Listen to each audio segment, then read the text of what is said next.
Salute you wherever you are, guys. That's city boy. That's city boy. The indefatigable lion of Bodilon.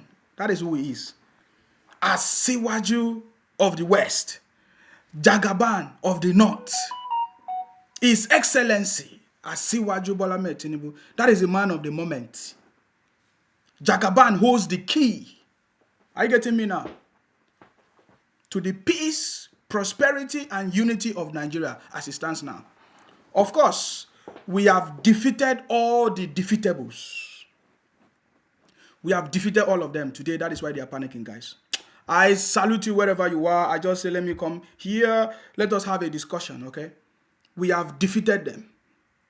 Anything you are seeing them talking about is because we have defeated them. They don't know what else to do. The only thing they can do is to be running propaganda, guys. I told you. Remember what I said to you? That these IPOP people, these Biafra people, the only thing they can do is to be running propaganda. Guys, have you confirmed it? We have said it. The only thing the IPOP people can do is to be running propaganda. It's propaganda. The only thing they can do is propaganda. There's nothing else. Every day you see them run propaganda because we have defeated them. If you want to understand the reason why they are running the propaganda, is because we have defeated them. The city boy have defeated all of them and they don't know what else to do. The only thing they can do is to be running the propaganda, guys. That's it. All kinds of propaganda is coming from these IPOP Biafra criminals. That's all I want to tell you. Okay? But you see, we have defeated them, so they are all losers. The only thing they can do is to cry. They are looking for stories. Now they are digging deep of all kinds of things. They are looking for what to bring to come and talk or to have a discussion. Well, I mean, what else can losers do? They don't have any other thing to discuss, guys. Losers don't have any other thing to discuss. The only thing they can do is to be bringing propaganda, looking for things to talk because they are losers, guys. They are all losers. I really need all of you to understand that these IPOP Biafra people, they are all losers. Today, are you hearing them talking about LOP, lying party, disobedient? All of them are gone, defeated. From the moment Obi was detained, questioned, and deported back to Nigeria, Obi is not making noise anymore. You see, I just allowed them to be enjoying themselves. From the moment they captured Obi, remember, Obi was captured at Heathrow Airport in the UK. From that moment they captured Obi up to today, are you hearing Obi say anything? Obi cannot speak.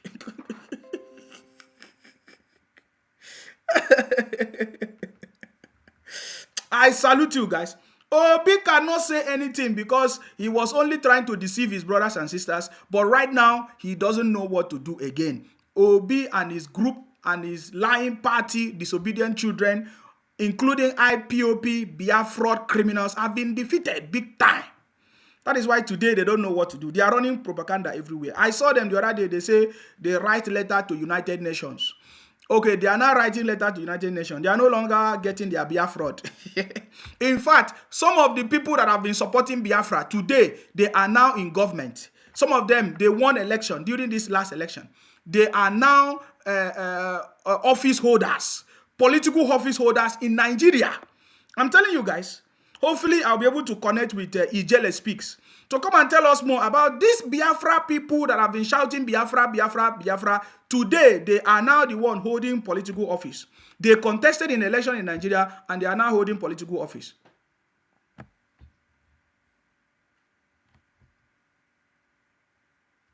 Are you getting me? So that is what is going on. We have to, guys, whatever we give you information is authentic. Are you getting me now? But we are not going to join all these defeated people, losers, to be crying because they are all losers, guys. We have defeated them and we have moved on. Let me see if I can welcome Ijele. I salute you. Hello, my brother. Good evening. You are welcome to the City Boy movement. Of course. And we agree to you, my brother. Thank you so much. I salute you, sir. And I love your Ashwaju hat. I know it's giving them serious headache. Now you the wear cap. Now they headache I got the cap. tell you, yes, we are 100% Asiwaju City Boy. Nothing One can million stop us. percent. You're Please welcome. I let salute me you. let I me salute take a you. moment and share it on my platforms too. Oh, okay. Yeah, we are making impact every day. We Of have course. defeated all the lying party, all the disobedient children, all the Biafra criminals and IPOP terrorists. Today, all of them are panicking and making noise. They are looking for all kinds of stories to bring in order to, help them fuel their At narrative. least President Muhammadu Buhari was so lucky. They allowed him 2 years before saying that he's Jubilee from Sudan. This one they did not even let Ashiwachi. They did not let Ashiwachi take office before they start crying. And No, now they are going to change their name. They will change it from no. They say Buhari was Jubri, an impostor. no, they've given Ashiwachi no name already. Amoda Ogunlere. Now they've Eh, given him a new country. Amoda Ogunlere. Now they've given him a new country, which is Guinea. yes, they are giving him a new country, Guinea. Is it Guinea Yes, Bissau or Guinea? they don't even know that there is Guinea-Bissau and there is Guinea-Conakry and there is Guinea-Port Noir. I don't know why it's difficult for me to share this video. Okay, it's coming up now. Okay, don't worry. This is the city boy movement. We have defeated them. Are you getting me now? So don't worry yourself. They You are see, tired. All these things you are seeing is just we are frustration. we are making impact every day. This is what we want. We want unity, we want peace, and we want prosperity in Nigeria. That is what we stand for. Of Anybody course. anybody that is coming to run a propaganda, anybody that want to destroy the country by lying and coming on social media. Of course, I know that the DSS is on social media. It's not going to be business as usual, where people will come on Of social course. media and be running propaganda, doing all kinds of things, threatening people, and they go. We are just waiting for the inauguration. Buckeye, that day, everything cease. Are you getting me now? That is why they have opportunity now to be running their shenanigans and be making noise. Until May 29, immediately that inauguration is done, dusted. That time we know that everything has. Even now, my brother, even now they're already receiving the woto woto. They already know how it's going to be for them. Do you remember the pastor that said Ashwaju will not be sworn in, that Ashwaju will be in jail on Yes, 29th of May? And they arrested him. He raped two female church members in his church. yes, yes. Yes, can you imagine You what see? pastors are doing? You see, we have been dealing with all these things for a long time, but I think we will come back again into that conversation. Okay. Let's go into this conversation. Many times people don't know how I know you, right? When these Yes. challenges happen, they started hating on me. I remember most of the people that used to follow me, for example, Dr. Nelly, all of them, they got angry, because I brought you on board, but they never know how I knew you before time. That is the problem. You see, these people, they just thought that we just started today. Are you getting me No, now? they don't get it. They don't understand it. We They have been don't get here it. before. We used to talk about these pastors and all of that. We fire them. Of course. After that, pastors, Of we course. joined Showere because we thought Showere is a young man Of who course. left the US with Of all course. experience to come to Nigeria to want a better Nigeria. But all the youth in Nigeria as at that time, they are so stupid. That is why today we never support anything Obi. Oh, I know because Yes. when Showere came, they told Showere to go back and become a local government chairman first before he can become a president. We remember that story. Yes, they were mocking at him. They never Deceiver, we accepted suffered. Showere. We suffered. Please let me take it from there. We suffered in the hands of these people.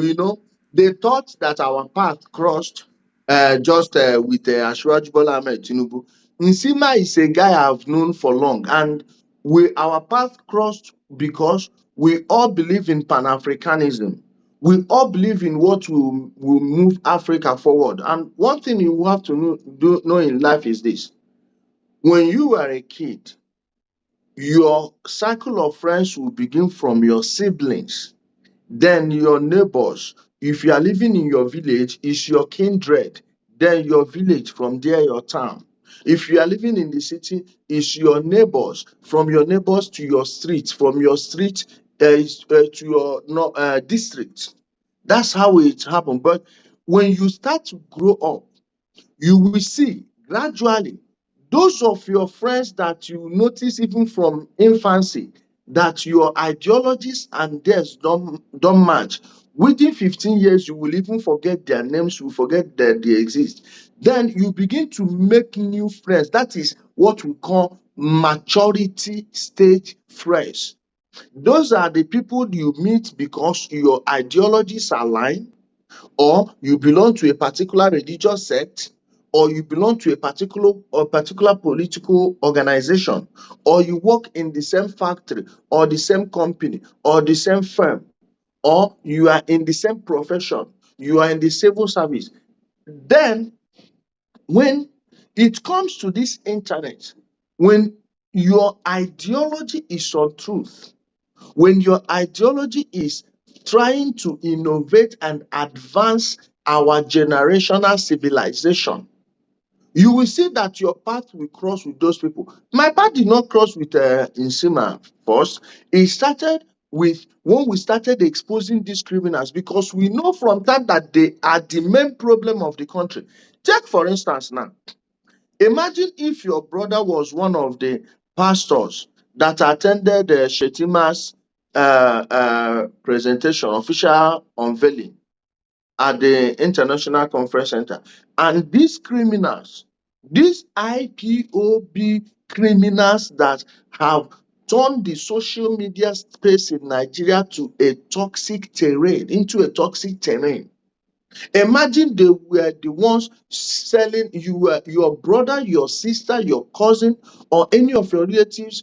Was any of those people, they were lying, calling them fake? What do you think that says about those people in terms of their society where they belong to? Some even went as far as saying that, oh, this one is my mechanic. What is he doing there? This one, but all those things are false.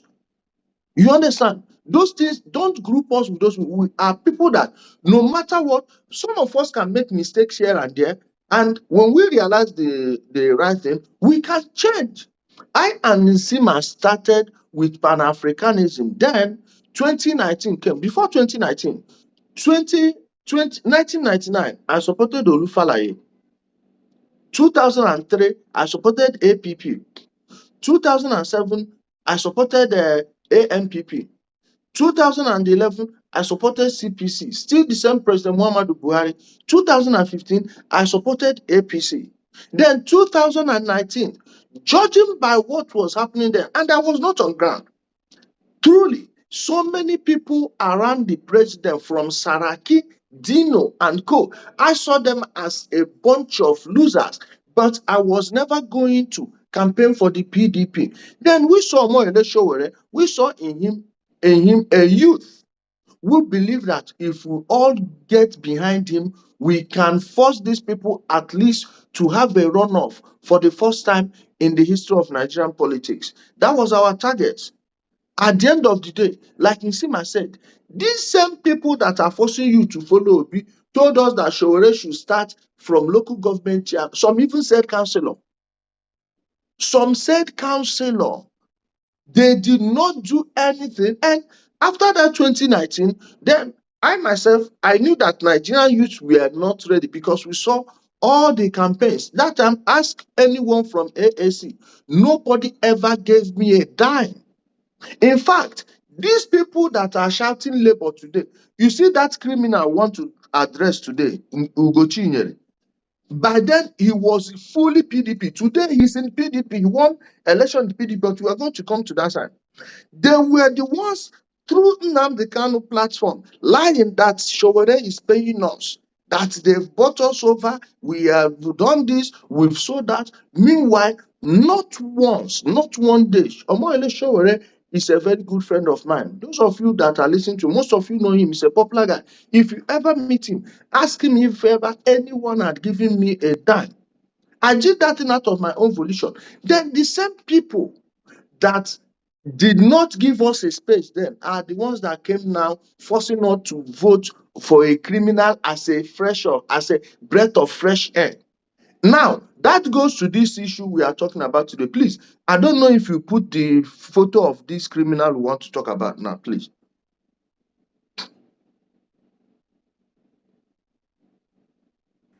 Okay, let me put his picture. Is it? Let me put the one standing with Saraki. Uh-huh. Even Atiku. Even Oh, we Atiku. stood with Atiku too. I have seen the other photo is with Atiku. Wow. So these are the people that was fighting for Nnamdi Kanu. Yes, I sent you. I don't know if you opened the link where he was in the court saying that Is it this Nnamdi one? Kanu must be released on conditional. Do you have the video? Oh, was it a video? The link. There's a link in the files I sent you. There is a link. That Okay, link is no a problem. video. Yeah, no problem. Go ahead. So You want me to that, play like it? those people, Okay. they were within Nnamdi Kanu because PDP mobilized them. And Peter Obi was VP to Atiku. They were insulting us, saying that we are the people. Don't you know that if Atiku enters there, Peter Obi will be VP. With that VP, you will be getting everything as an Igbo man, you will be close to power. And I try to explain to these people that I speak the same language with you, that I come from the same region as you, does not mean that I must follow you in lockstep. I told them there is no reason I must follow these people because I believe that we need to make the APC because they were too relaxed. They defeated the PDP, and so many people in the APC believed that the APC was so invisible. That was the reason. And as soon as that one failed, I went back to the APC because what was I going to do? Join the PDP and destroy the country? No. Okay, Ijele. Let's do like this so that people will understand what we are doing. So Okay. this man, I don't know his name again. What's his name? Ikenga. They call him Ikenga Imo State. Okay, Ikenga Imo this State. man But Ikenga yeah, it's is a Ikenga PDP Kopa. man, right? He's a PDP man, right? Yeah. He's a PDP Yes. man. Work with Atiku, right? So now Atiku he's the and same man Saraki, that you was saw also send the supporting. photos I sent to them. Yes, I see. I saw. I put it on the screen already. So he's the same man that also supported Nnamdi Kanu when he Of was doing course. everything. So can we say that it was PDP that sponsored the activities of IPOP through Nnamdi Kanu? Do you have anything to say about that? My brother, see the thing here. PDP, you know, Labour is PDP light. What you see in Labour is the Southeast branch, the Igbo branch of the PDP that felt the ticket should have gone to the Southeast because from 1999 to date, the Southeast have been voting the PDP in. So those people you see there were all in the PDP together. So by and large, that time we are talking about PDP is IOPOB was the militant wing of the PDP in the Southeast. Let me give you an example. Remember Ikonso and Biki, two notorious ESN people that everyone knows. If I don't know why I forgot to send you the video, if you check in 2019, there was a time they were firing AK-47 in the air, shouting, "Who say men no day? Who say men no day?" If you check the posters, people behind them were carrying were PDP posters. So you see where they are joined. And see $1 thing they did in this election. If you remember, my brother, in Akwa Ibom, Peter Obi refused to endorse the Labour candidate. In Rivers, he refused to endorse the Labour candidate. In Cross River, he refused to endorse the Labour Party candidate. This is the same way this Ugoti Nyere, this Ekperima criminal, because he is still a bona fide IPOB sympathizer and heavy supporter. He must have been giving them money. That was why I heard from the people from his place that the ESN guys there rigged election for him in this past election, that they rigged the ballot for him. They used them to read the. In fact, it was a Labour guy that was supposed to win there. They went there and did the magomago. All the magomago happened in his own stronghold. So the Labour guy there, being that this one is at the head of PDP, I hope you see his photos with Saraki and Atiku. And remember, Peter Obi told us even when he was going to join Labour Party, he already joined. He still told you that Atiku was his boss. Do you remember that thing? Yes, of course. Then If Atiku was his boss, don't you think they could have easily told their boys to ditch the Labour candidate in Idat or not and South Federal constituency and vote for this guy, which is exactly what happened. And he cannot deny his link with IPOB. This is a guy, every time Nnamdi Kanu is going to court, he will come there, be making noise in front of the camera. All those things are there. These things are verifiable evidences. The link I sent you came from his own page, Okay. not someone else's page, to show you that he was bragging with it. Now, go to the comment section and see how those bingos were hailing him. Do you now see why those bingos worked for him in the election? Have you now seen why the bingos worked for him?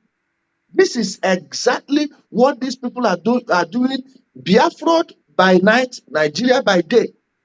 And what type of Federal House of Representatives do you have in Nigeria where someone that is openly backing a criminal that is hell bent on destroying the country will be in the Federal House of Reps?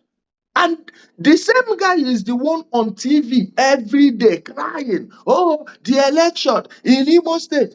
And if you watch all the results he's contesting in Imo State, it's results that did not favor the PDP. Now you see why it seems whenever Labour Party people are failing, they want PDP to win it. Why? They are the same people.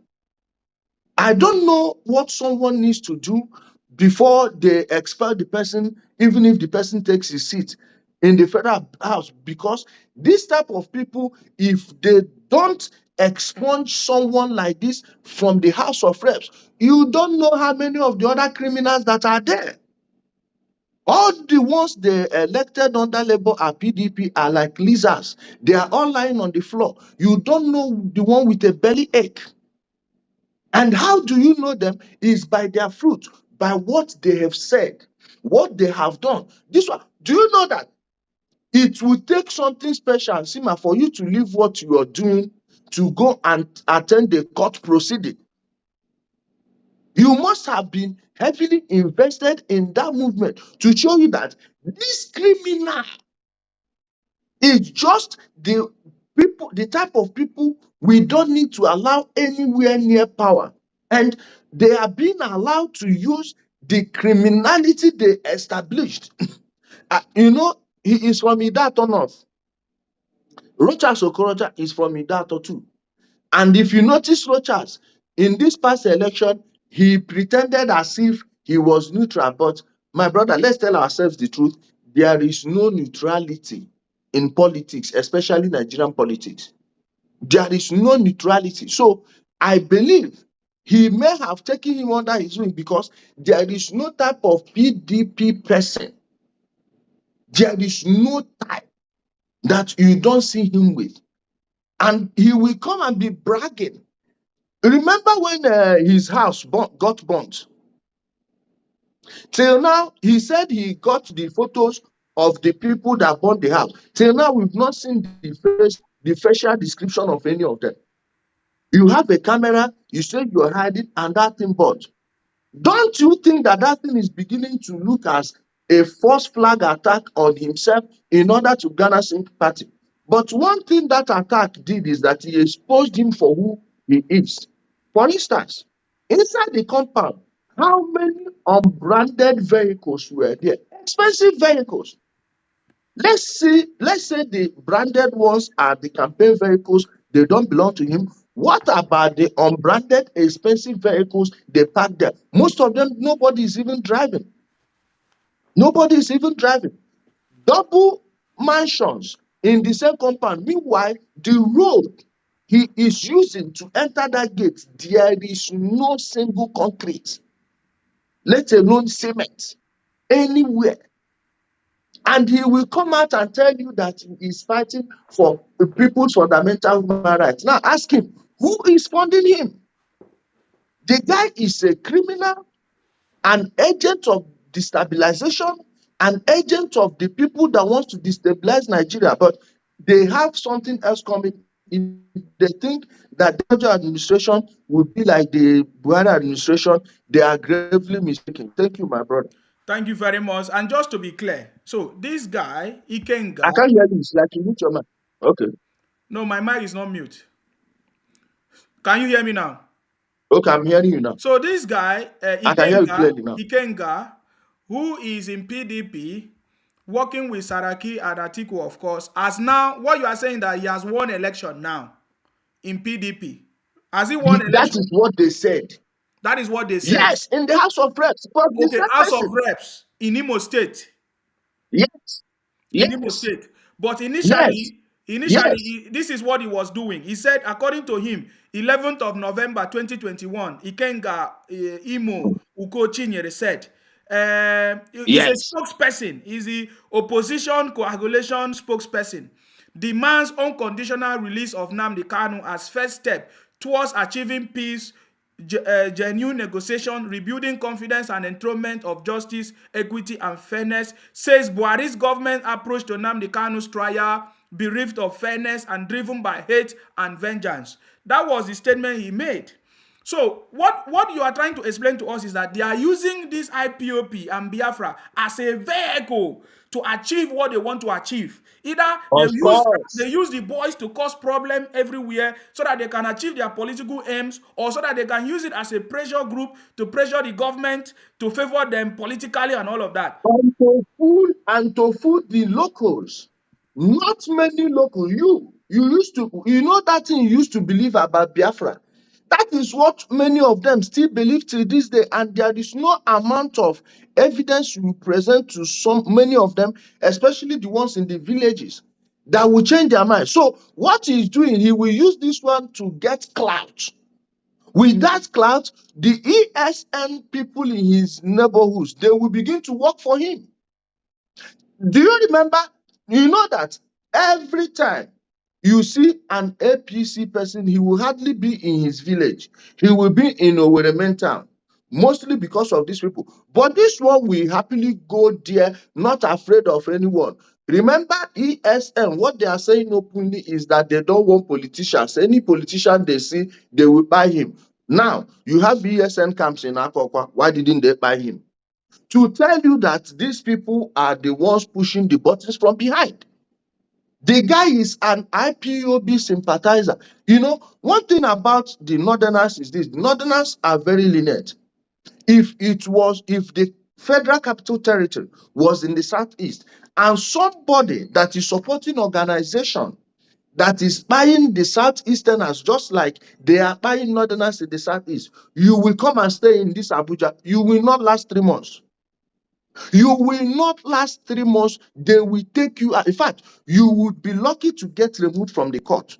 If not, if you are supporting the people that pose a threat to our people, they will remove you. You know what I mean by remove you? I just want to mince my words very well, so Facebook does not flag it down. They would have physically removed you for good. And this is what he is doing to an organization that is buying Northerners. Yet, he wants to come to Abuja now as a member of House of Reps with immunity. Do you notice how Nigerian system look like it's rewarding those that are against her? When you talk about what he wrote, no, if you open that link, there is a link. I replied that Okay. Do thing. you want us to play it a little bit? Let what he said there. Let everybody hear him. Okay, Play what he said there. let us play what you said. Okay. It was a Yes. wrong oppression. But there will be justice on that. Only it's just 1 year and the government. Let me go back there. We're not going to have a repeat of what happened in Kenya. Have the journalists, any of the journalists, had the courage to ask the Attorney General, to ask President Mohammed Buhari, to proudly tell you people what happened in Kenya? It was a rogue oppression. But there will be justice on that. Only it's just 1 year and the government will go. How he was abducted in that car park, the kind of beating Nnamdi Kanu was given under that car park, where he was taken and nearly executed. Today, the Kenyan government said that they were not aware of it. Some officials of the Kenyan government, including the secret police, was part of the oppression. And he was abducted and brought here. Yes, people will say it doesn't matter how a suspect is brought to court. No, it matters. Because this will remind us the kind of thing the prince of Saudi would do to Khashoggi in Turkey. The kind of things India Amin of Nkurunziza would do to people who oppose them in different countries. But there is one thing I want everybody to take home here. We are focusing on what is happening today. But we are not focusing on how we got to this particular point. Any messenger of truth, anybody who desires justice, like I do, will understand that the events of today were all predicted.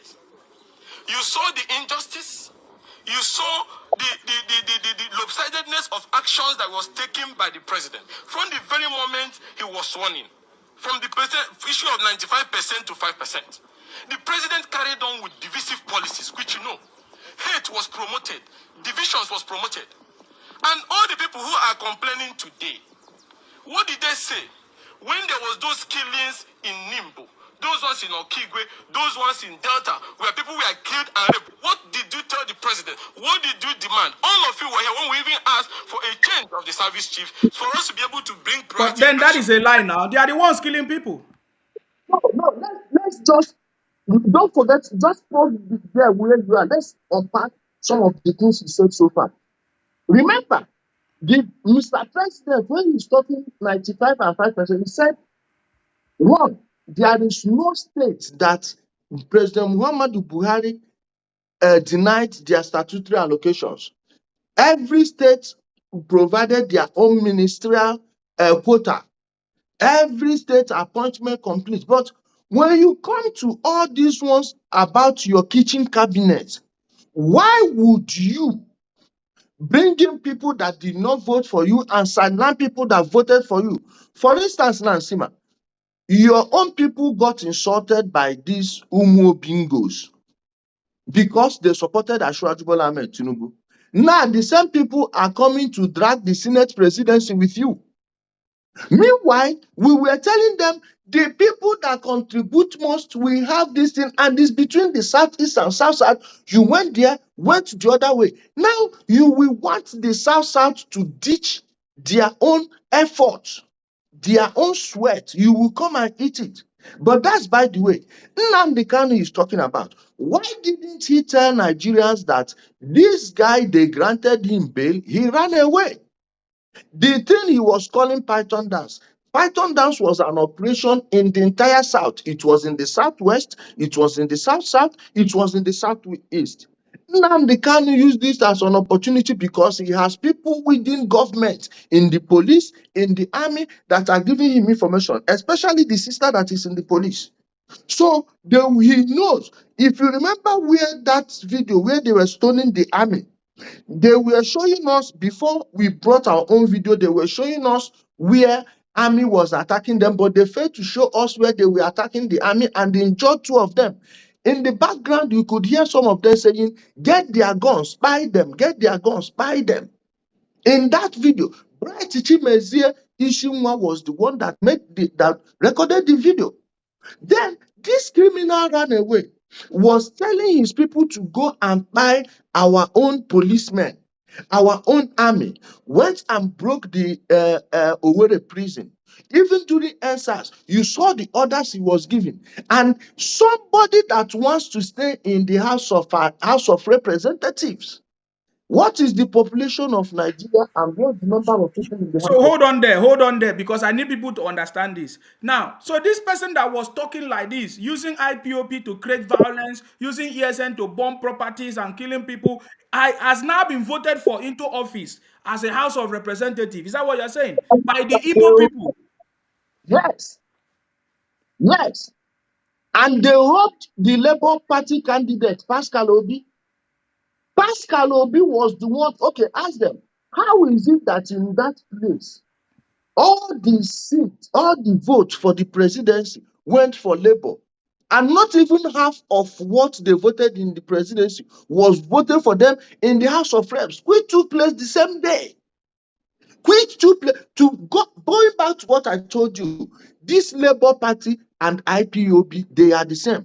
The IPOB in Labour Party are the IPOB PDP that felt aggrieved that they did not zone. In fact, they didn't say zone the ticket to the south. They said zone it to the southeast. Out of anger, and Atiku did not pick Obi. That was why they went there. Now, but to tell you that they know their chief priest they are respecting, they went and worked against Labour candidates. Labour candidates never sought their help. That was the reason they believe that, oh, you think you can do it without us. For that, let's go and help this guy. That was how they did. The rigging they did not even let people come to his own voting strength.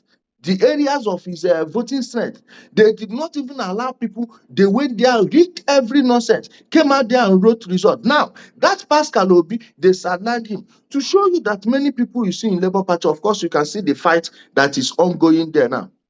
Many people you see there don't care about what all these ones that are blindly following them care about. What they want is to put all their people they trust in government to go and keep making noise, because none of them want to go and work for the people. Is to be creating distractions, to be creating noise, and be pretending as if there is any Biafra anywhere. Imagine such a person now getting into there, telling you that you should release Nnamdi Kanu, who told his boys to go and burn down Nigeria. How do you square that?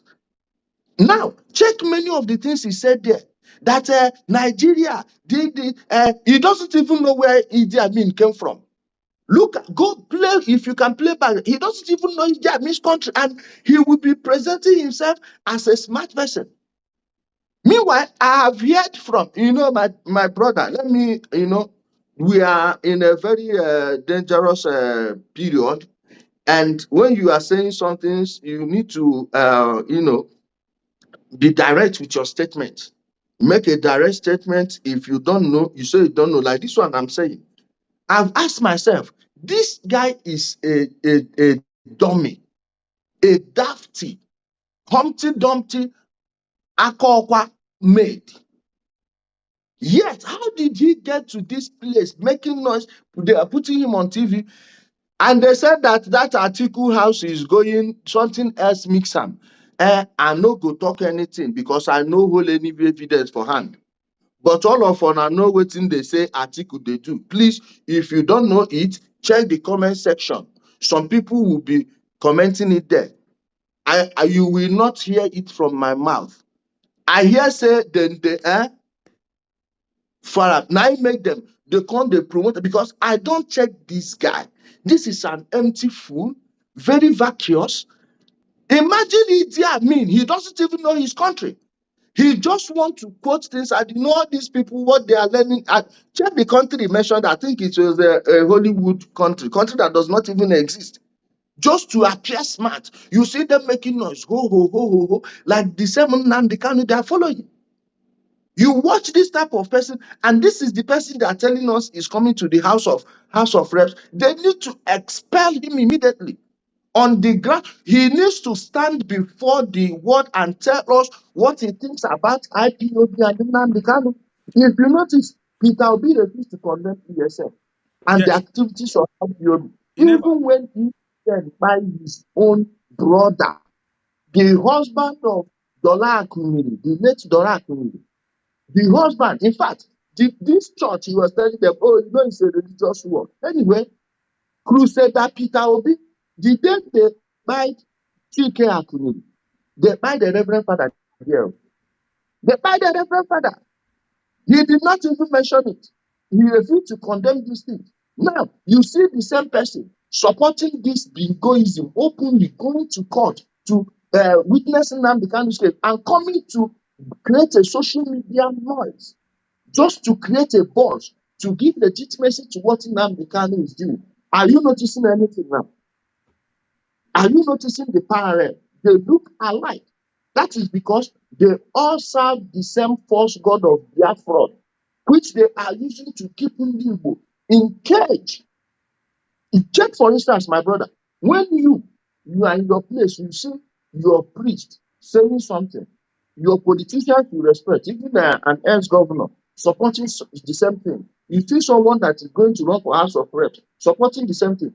If you are not mentally strong and intellectually sound, you will assume that thing is real. And this is what they are using to fool people back home. When they come, they don't play by the rules. Yet they will be the one to accuse you first of not playing by the rules, which is pure projection. This is pure projection. Ijele, the question will be now, this man that has been pushing Biafra IPOP now, the question now is he a one Nigerian man or is a Biafra? Or does he want to go and cause problem there? And which local government did he win or House of Rep? Which area? How Which can that turn north and the that turn south? That is Rochas Okorocha's. That is Rochas Okorocha's local government area and senatorial House of Reps district. His federal constituency. That's Rochas Okorocha's federal constituency. That's what I'm telling you. That if something is working like a duck and quacking like a duck, it must be a duck. It must be a duck. When you look, this guy, like I told you, these are he's one of the people. These are the people that are fooling our people. They will come and tell you that Nigeria is this, Nigeria is that. Yet they will go and run for us. In fact, that is why some of the ESN criminals that have now woken up from the Biafra district, they have him on their list.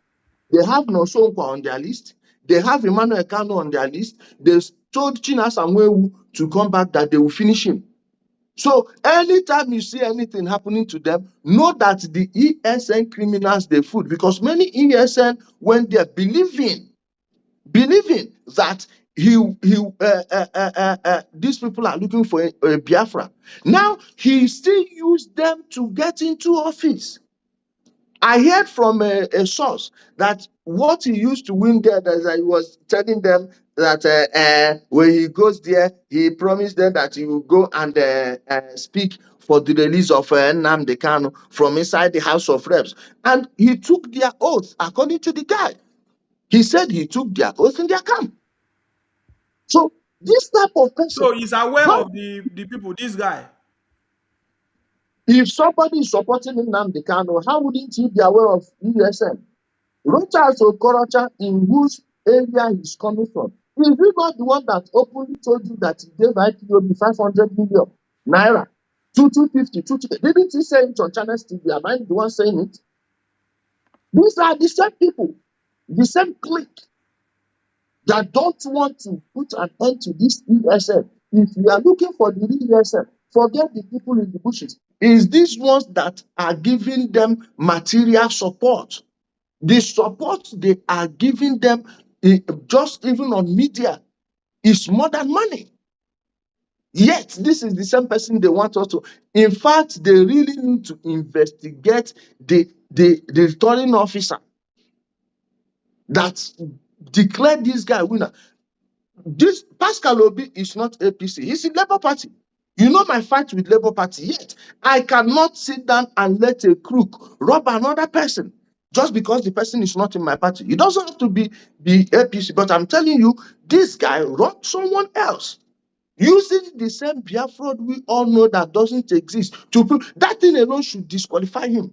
In fact, they need to enact a law. Anybody supporting any separatist organization, no matter where you're from, Oduduwa, you are from Ariwa, you are from Ohanese, each and every part of Nigeria you're from, anybody that supports any separatist, just hearing it that you didn't mention it in public, should disqualify you from running for public office.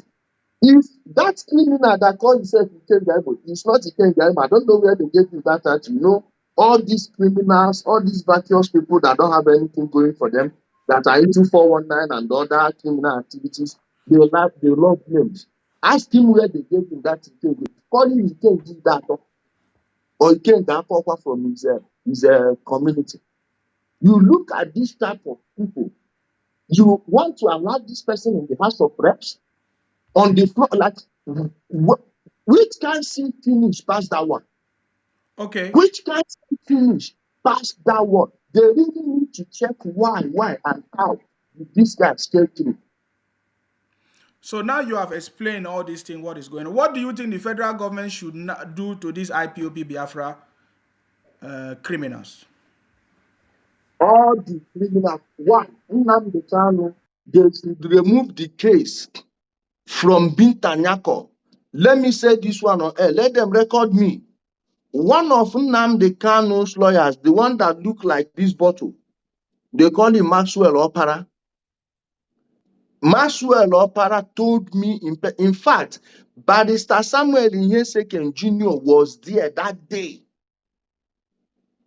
He was telling me that this Samuel was the one that got Nnamdi Kanu bail, of which that time he wanted to talk. I just brought my black phone. I said, let me just record this thing in case they start denying it.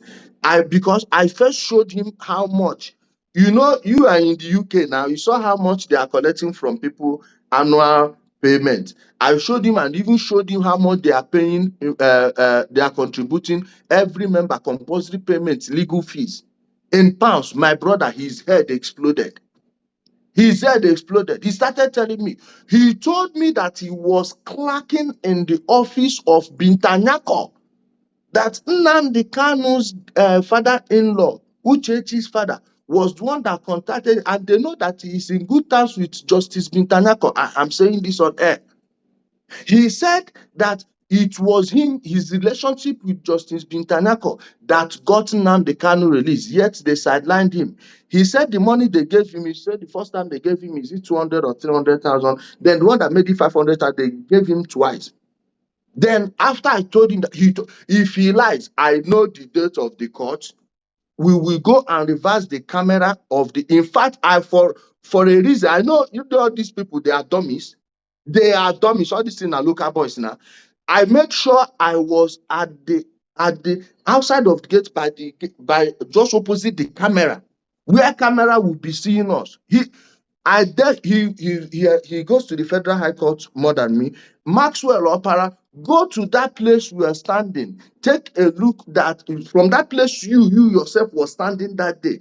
Take a look by your right shoulder. You will see the camera there. It was for that purpose that I put you there, because I need you to be on record. You are on phone and you are on camera. In fact, he went and blocked his father from WhatsApp, so I can't be able to get in conversation. He forgot that I don't need to have your that our chat on my own phone.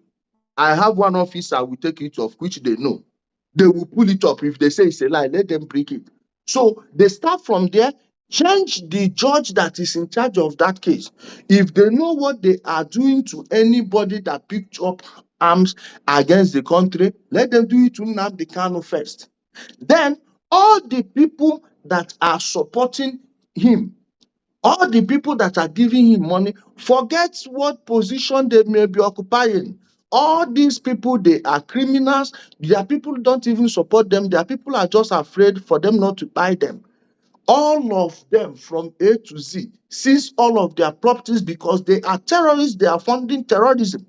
Anybody they hear beer in your mouth before you will finish fry, you are going in. All these scams, if President Asiwaju should not be as lenient as President Muhammadu Buhari. He shouldn't wait and be afraid of, what would they do? What the hell would they do? Since they arrested their Ezempurumi of Ajawa State, what has happened? Nothing. The one that was shouting in the flights that day, didn't they send him to the psychiatric home now? What has happened? Absolutely nothing. In fact, check the other photo where he was with Atiku. You will see one man with white beard. I don't know if you know, you have that photo there. Display it. That is the same former governor of Anambra State that was coming to court to defend Nnamdi Kanu. Do you remember that man? Check the photo. Check the photo. You will see that man with white beard. It's the same former governor of Anambra State that was coming to show that this is separate. All these type of people, if there is anything he was earning before now as a former governor, deny him that, let him wait, let Biafra comes, let him go and be drawing his pension from there. Then this criminal, people like him should be expelled from the house. What? Ask him, what flag are you swearing your allegiance to? If it's Nigeria, then you have to denounce Biafra openly. But if you can't denounce Biafra, then leave. In fact, you don't even need to. pledge allegiance to Nigeria, we know where your allegiance lies. For that reason, I am calling on the federal government to please look into the House of Reps election, Anambra, Imo State, Idato North/Idato South Federal Constituency. Check what happened there. These criminals, people like him, should not be allowed to smell that first gate at the National Assembly. Okay, so you think that the federal government has to change the Binta Yako We case, really you can't know? count on them. They Okay. need to sit down on them. In fact, see, I will even go as far as suggesting they should allow these ESM boys that have repented and are still angry with the people that deceived them. They should allow them to go and exert their own event. They should, whether in Abuja or in Imo State, whichever way. Let Is that God man with this white beard? Is that the Ezeife? Is that the man? now. That's it. Oh, that's the Ezeife that said that if there will be no Tinubu administration. Fraud gang. It's the same Biafra gang. You see them, the same people everywhere. It's the same people. I'm telling you, we really need to stamp this out. We will not be fighting a defensive war. We will not be in the back foot. We have to fire them, each and every one of them. How in the world did this guy get to there first in the first place? How did he get there? Check them. All the people shouting Biafra, Biafra, they are the ones there. They are PDP when he sues them. When he doesn't sue them, they are either APGA or LP. Now you know why they couldn't take over Anambra State. Because push came to shove. You understand? So APGA liners went to APGA. PDP liners were under Labour, but the APGA still know them. Why? Both of them used to be in the same camp. Are you understanding what's going on now? Wow, I didn't know that that is the Ezeife, the man that said that there will be no Tinubu administration. Wow, I see. Say that again? Chukwuemeka is the former governor of Anambra State, the one Yes. that was going to plead with President Buhari to release the Biafra criminal Nnamdi Kanu for him. So it is getting very, very clear why the elders cannot condemn the criminality of IPOB too. Some of them are using it for politics. In Sima, if you start shouting, oh, free Nnamdi Kanu, they will call you and make you either a House of Reps member or a member of the State House of Assembly. This is how they do, and this is what these people are doing. How would the federal government be tolerating this thing and expecting peace? It doesn't happen. We need to take off the handbrake. I don't know if they need to make Hamza and Mustafa the defense minister or the NSA boss. National security advisor, I don't know the type of person. Of course, I know that Ashwaju is more than capable to select the right people to do the job, but they don't need to pity them one bit. Don't try to be malleable with these people. You don't negotiate with all these terror people. All these small TT people, you don't negotiate with them. The only thing you do is crush them. By crushing them, by any means necessary. That's what I mean. By any means necessary. If I'm not going to tell Ashwatu what to do, but you see this guy, this type of person, if the ESN criminals that repented after realizing that this is a fraud wants to go after him in Abuja, I wouldn't stop them. I will not stop them because they need to exert their own hand of flesh. How many people in Sima do you think these people have taken to the other side? Even now, they are now buying themselves. I told you this election. Have you seen what is happening in Nsukka? Did you see the video of the guy in green shirt that they buy? Did you get the video? Yes, yes, yes. All the video have them. Not the old video. This is a new video. This thing happened yesterday. You put in the group, yeah? I put it in the Telegram channel. Yeah, yeah, yes. Yeah. That one now, you see that thing you are seeing is their farm, is a factory site that just happened. which is the people that believe they are the same brotherhood are not taking each other out. So why would it work for the small people and somebody like this criminal that lied to the people, telling them Biafra is coming, Nigeria is finished? You, the same you, wants to be a member of the House of Reps in the same Nigeria. How is that not an insult? How is that not an insult on our personality? It's an insult on our intelligence. They are like shitting on our brains. You can't be peeing on my head and telling me it's raining. It's not possible. I'm not a kid. I Okay. can differentiate between rain and peace. Okay, I want to bring a point here now. Now, from this picture here, it speaks volumes. This man, whether they call him Ikenga or whatever, Imo Chinyere or whatever. Yes. Ugo Chinyere, yes. Imo Ugo Chinyere. Working with Ezeife Chukwuka. Is it Chukuma? Okay, yes. With Atiku. Now you have said something that make me to think, because I have been wondering how come the elders are not stopping the criminality that is going on in the southeast. So it means that they are using them for their own political gain, and that My is in line. brother, have you forgotten side shield and deliver? I've not now. That is where I started having problem with them now. Who packaged the side shield and deliver? Is it not the Obi and the Atiku ticket? Remember that Prophet Nwoko, Anthony Nwoko, who packed his properties from Lagos, relocated to Enugu because Nnamdi Kanu told him Biafra is coming in the next 3 months. Went there, all of a sudden, they told them to go and vote. Remember, they approached George Onibe to go and break the news for them. George Onibe refused.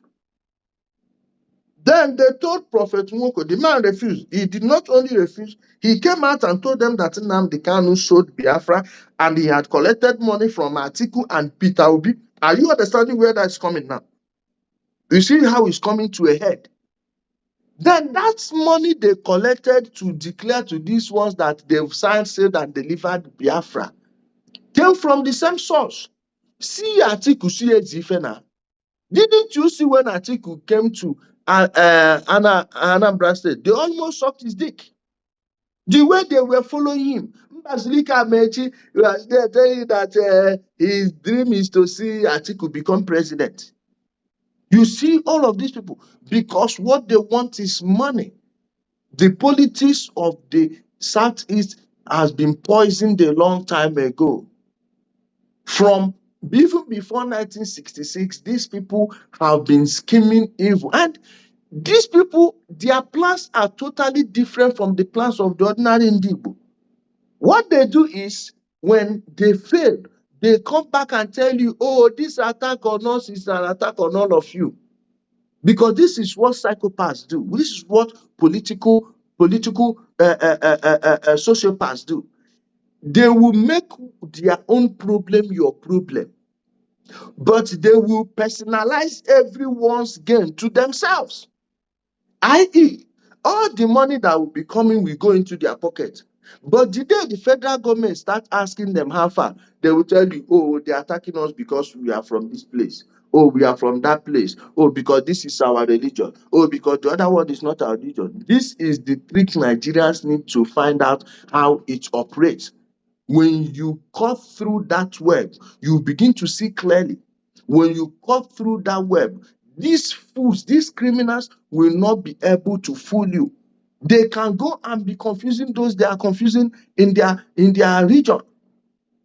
You can't come, even in that Southeast, many people know that these people are lying, but they can't talk. Then But some of them are victims of the harsh compliance experiment. Let me explain what that is. Around in 1963 or 64, the American government, that was the height of MK Ultra, mind control program. Anyway, that's the plain name. They had this thing they called ash. What do you call it again? What's the name again? Ash conformity experience. Ash conformity experience, which is They will draw 3 lines. Line A will be short. Line B will be a bit longer than line A. Then line C will be longer than line A, but shorter than line B. You will see that small difference. What they will do is that they will bring like 40 people in the same room and bring one other person. Those 40 people will say C is longer than B. When they know that B is longer than C, you that is only you say, no, C, B, of course, B is longer. They will tell you no, it's C. And when you see all the people there, if you are not mentally sound, you will begin to go along with people. This is what they are doing to the Southeast. They will bring a false news because all the people that are repeating it around you, you don't know that they are part of the scam. And you don't want to be the odd person out. Next thing you say, oh, let me just follow. That is why they will always tell anybody exposing their scam that you are against your people. So any other person will not want to be the odd one out. So it will take extra intelligence. It will take extra resilience. You have to be naturally astute. You have to be able to back your words with your name and everything before you can go against that thing. And you that is participating in that thing, you don't know that every other person is saying it on purpose to fool you. The moment you accept, they will laugh behind your back and say, see this one. I thought it's that. This is what they are using to hold our people. So And nobody wants to. let me ask you a question, because this is what I'm focusing on now. So now the elders in Igbo land cannot help the situation. The ordinary people is not totally in support, but because of the force that the Biafra criminals are using to victimize people, so people cannot speak up. So are you inviting the president, the federal government now, because Asiwaju is coming, he's the man.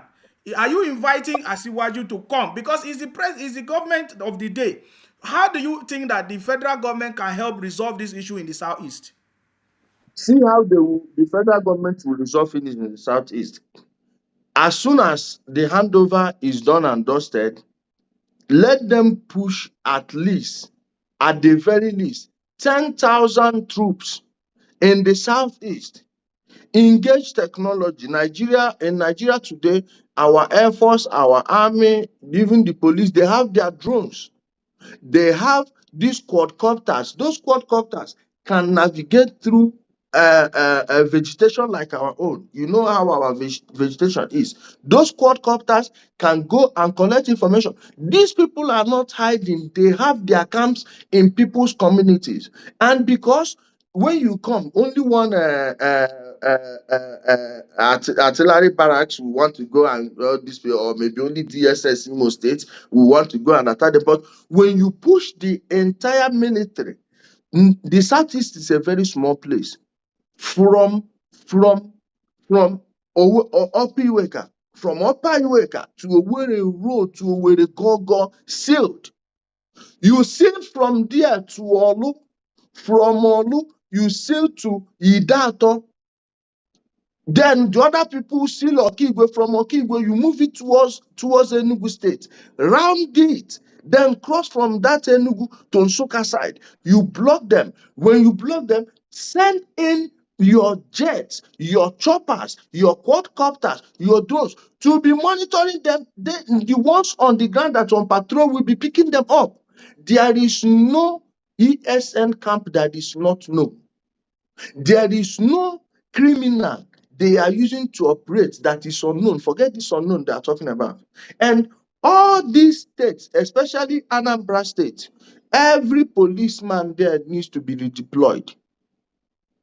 Especially the Southeasterners that are there, they need to be redeployed. And if they are sending any commissioner of police, any area commander, let them be people that are not from the Southeast or people that will not be corrupted by the Southeasterners politicians. Then, above all, fund them.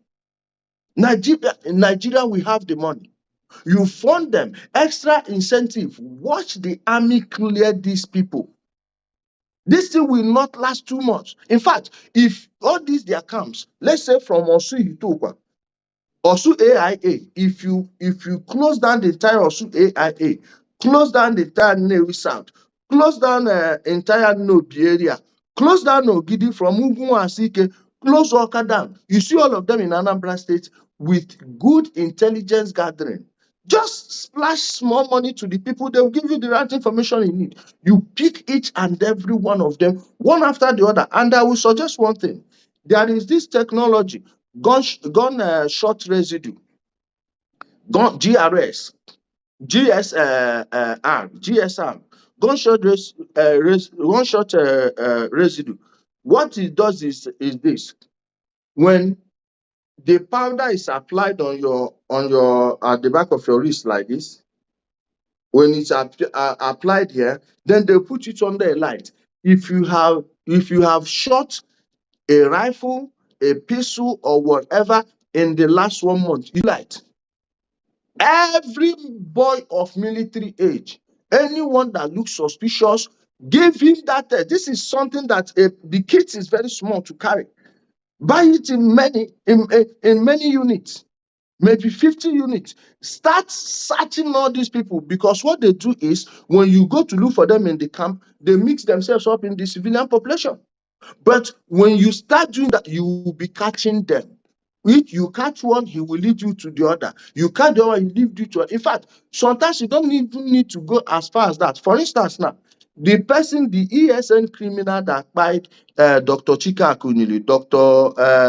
Dora Akunili's husband, the one that fired, his name is Gatuso. This is a known guy. Obiano, the former governor of Anambra State, freed him from jail.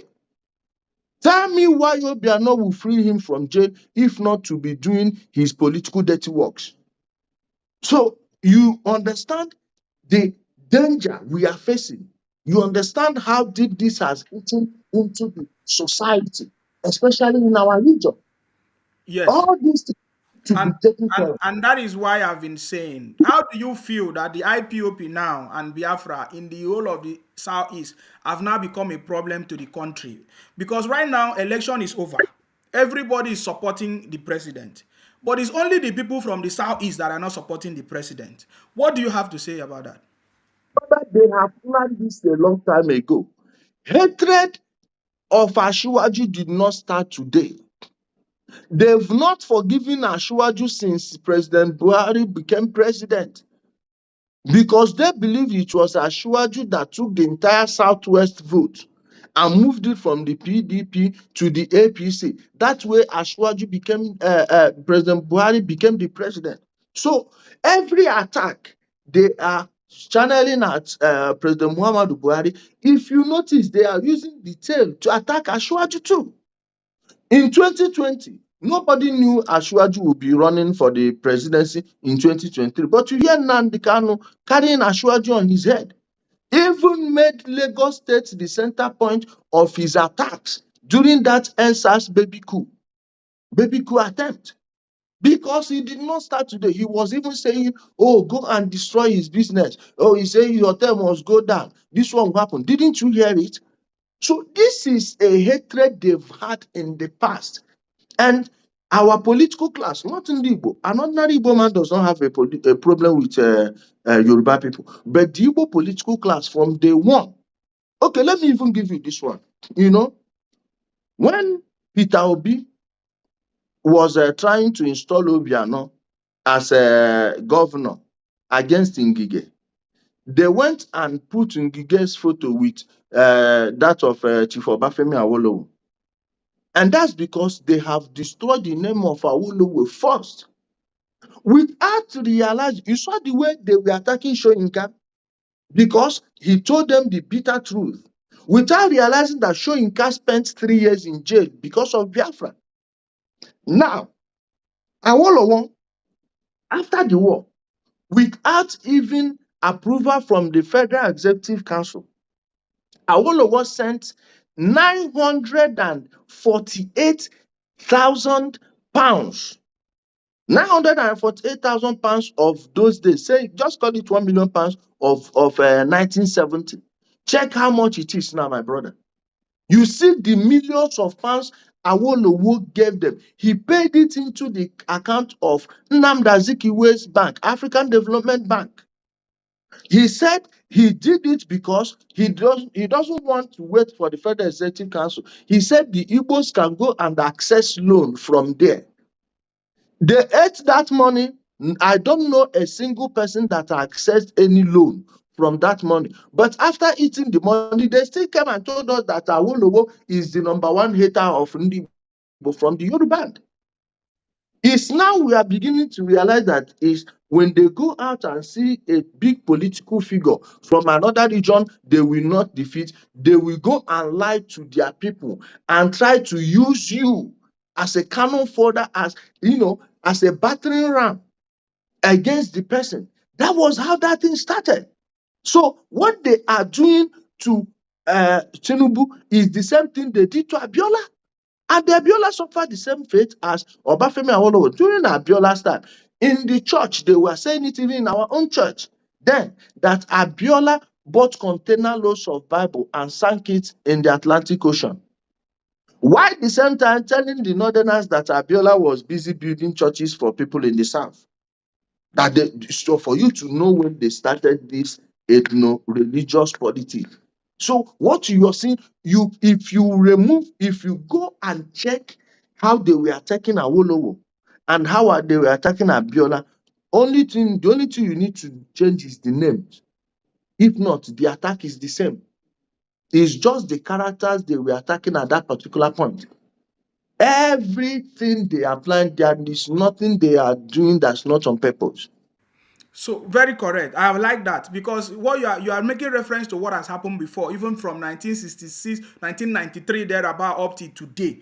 So what will make Igbo man to accept everybody and work together? Because I don't understand. I use Igbo man because I know you differentiate it. You say the political class and the ordinary people. But now, as it stands now, we can't hear the voice of the ordinary people. It's the political class that have overruled everything. So, and this thing have not changed from 1993 up to today. What will is it when is the federal if the federal government give the 5 state Biafra, will it solve the problem or will the regional government solve the problem? Biafra, who will be the leader? Is it somebody from Ebonyi? Anambra man will not like someone from Ebonyi. You saw what happened today, Gumai, when he declared to run for the presidency. People that are saying, no, they don't make an Igbo man president. Well, Dave Umai, he declared for the presidency. You cannot find any of the Igbo platforms that shared anything about his declaration. Show me one. Show me which of them. Name any of their popular platforms that supported him. Why? You have a people that have been brainwashed over years, and all the institutions of information are in the hands of the same people. They own the radio stations, they own the TV stations, they own the newspaper. In fact, they were telling people not to read this newspaper. It's a Yoruba newspaper. Oh, all this Yoruba newspaper. Why? They don't want you to hear the other side.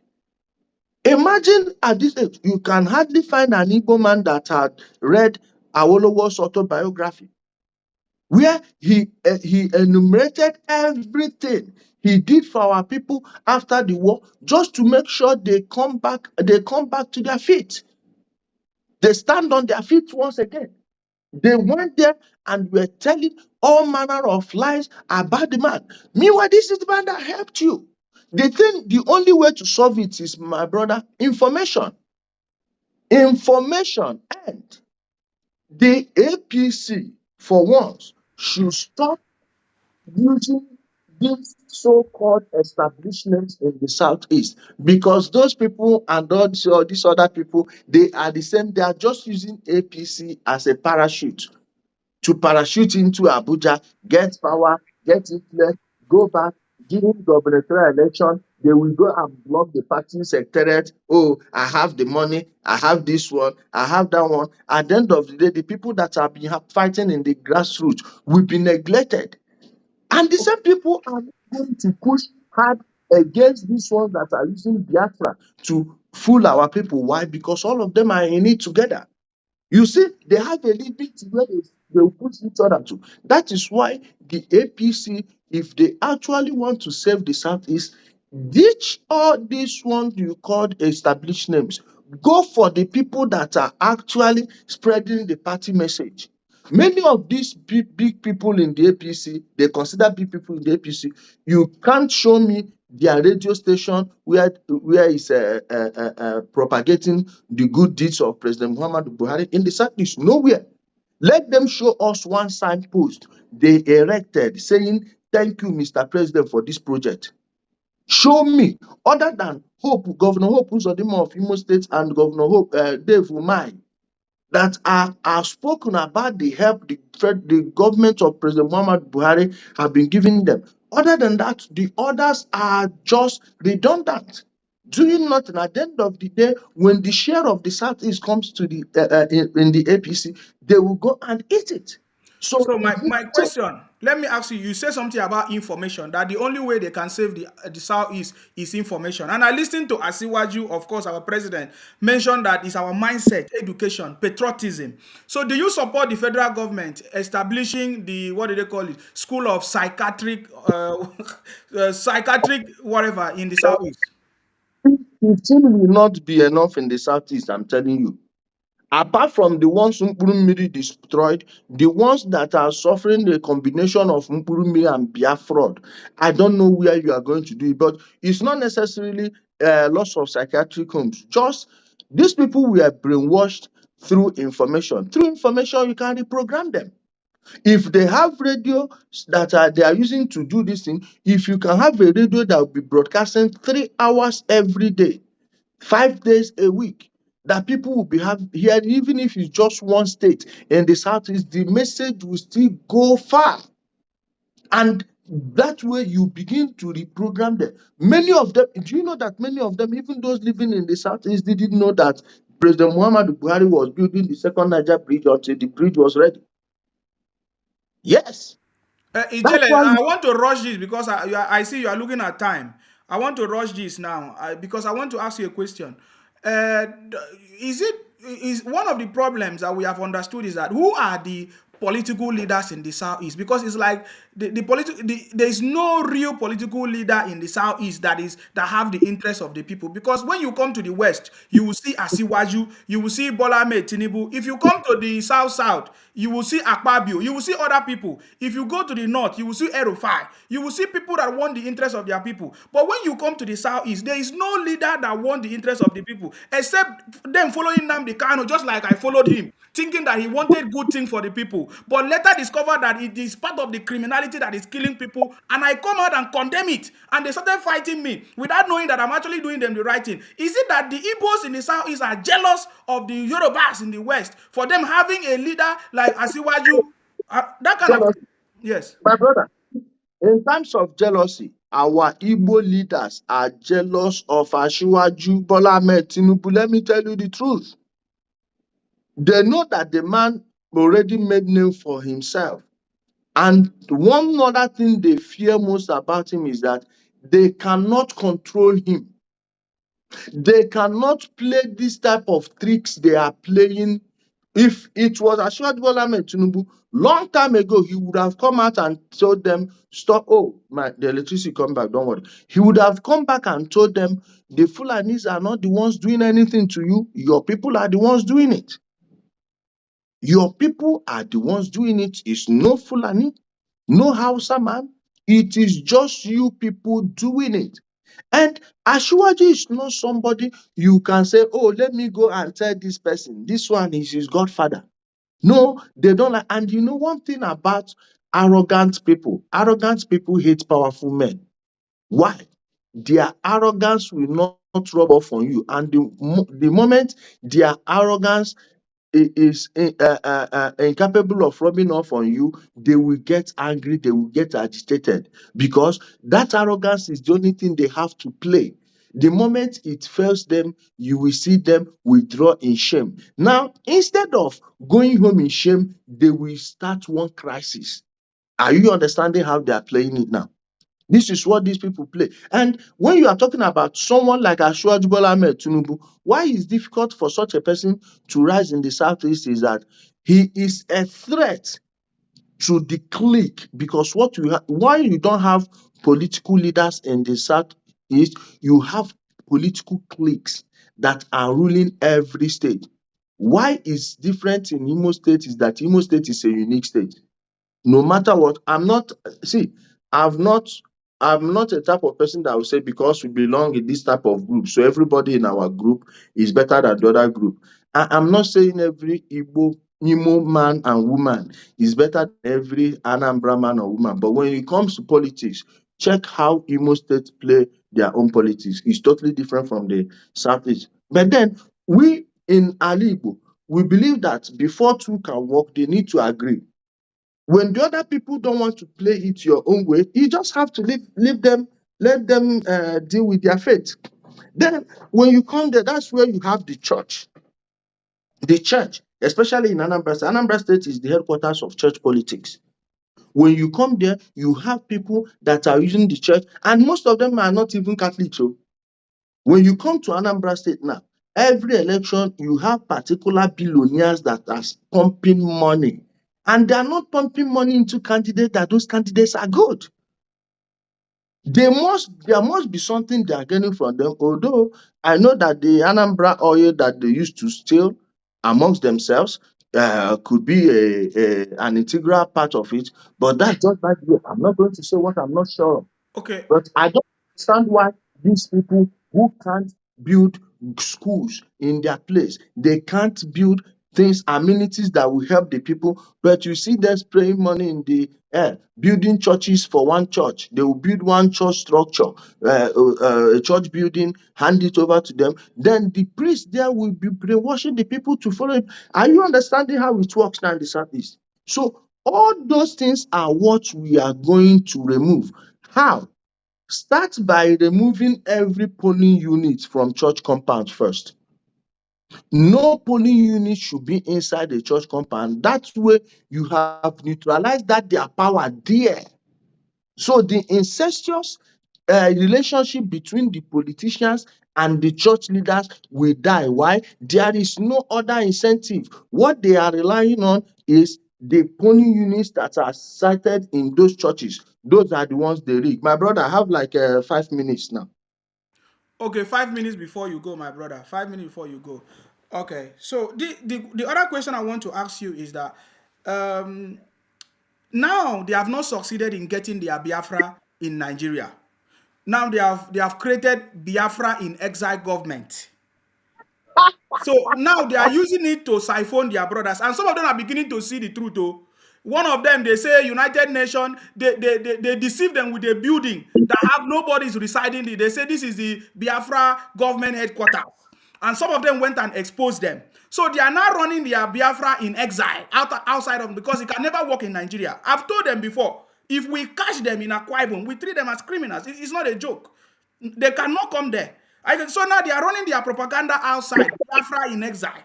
And they are using it to be collecting money from those Igbos that have spent 17 years in the USA. Can I say that these people are stupid? What do you have to say about this? My brother, stupid, calling them stupid is insulting stupid people. Because stupid people are not this dumb. This thing you are, my brother, is a scam that keeps on going.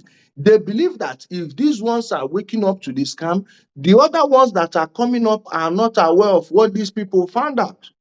You understand? So it is because of that same information. And the foundation of everyone's brain matters. What do I mean? You now understand that Biafra was a fraud from even Ojukwu. The eyes with which you were seeing Effiong, Philip Effiong, last 2 years are different from the eyes with which you are seeing him now. Just like the eyes with which I was seeing Ojukwu, though I knew that something was off, but when you grew up, see your father, everyone around you, support you, just go ahead. But at a stage, you start asking questions. The eyes with which I was seeing Ojukwu before I turned 14 and the eyes with which I was seeing him after I turned 14 are not the same. Why? Because I made it a point of duty to check information from the other side. Those people you are seeing, frustration is holding them. The history they know about is a false history. When you join these two together, that is why you see them following this Biafra, that and when you hear them say Biafra or buying, my brother, they actually mean it because their brain can't reason beyond those 2 points.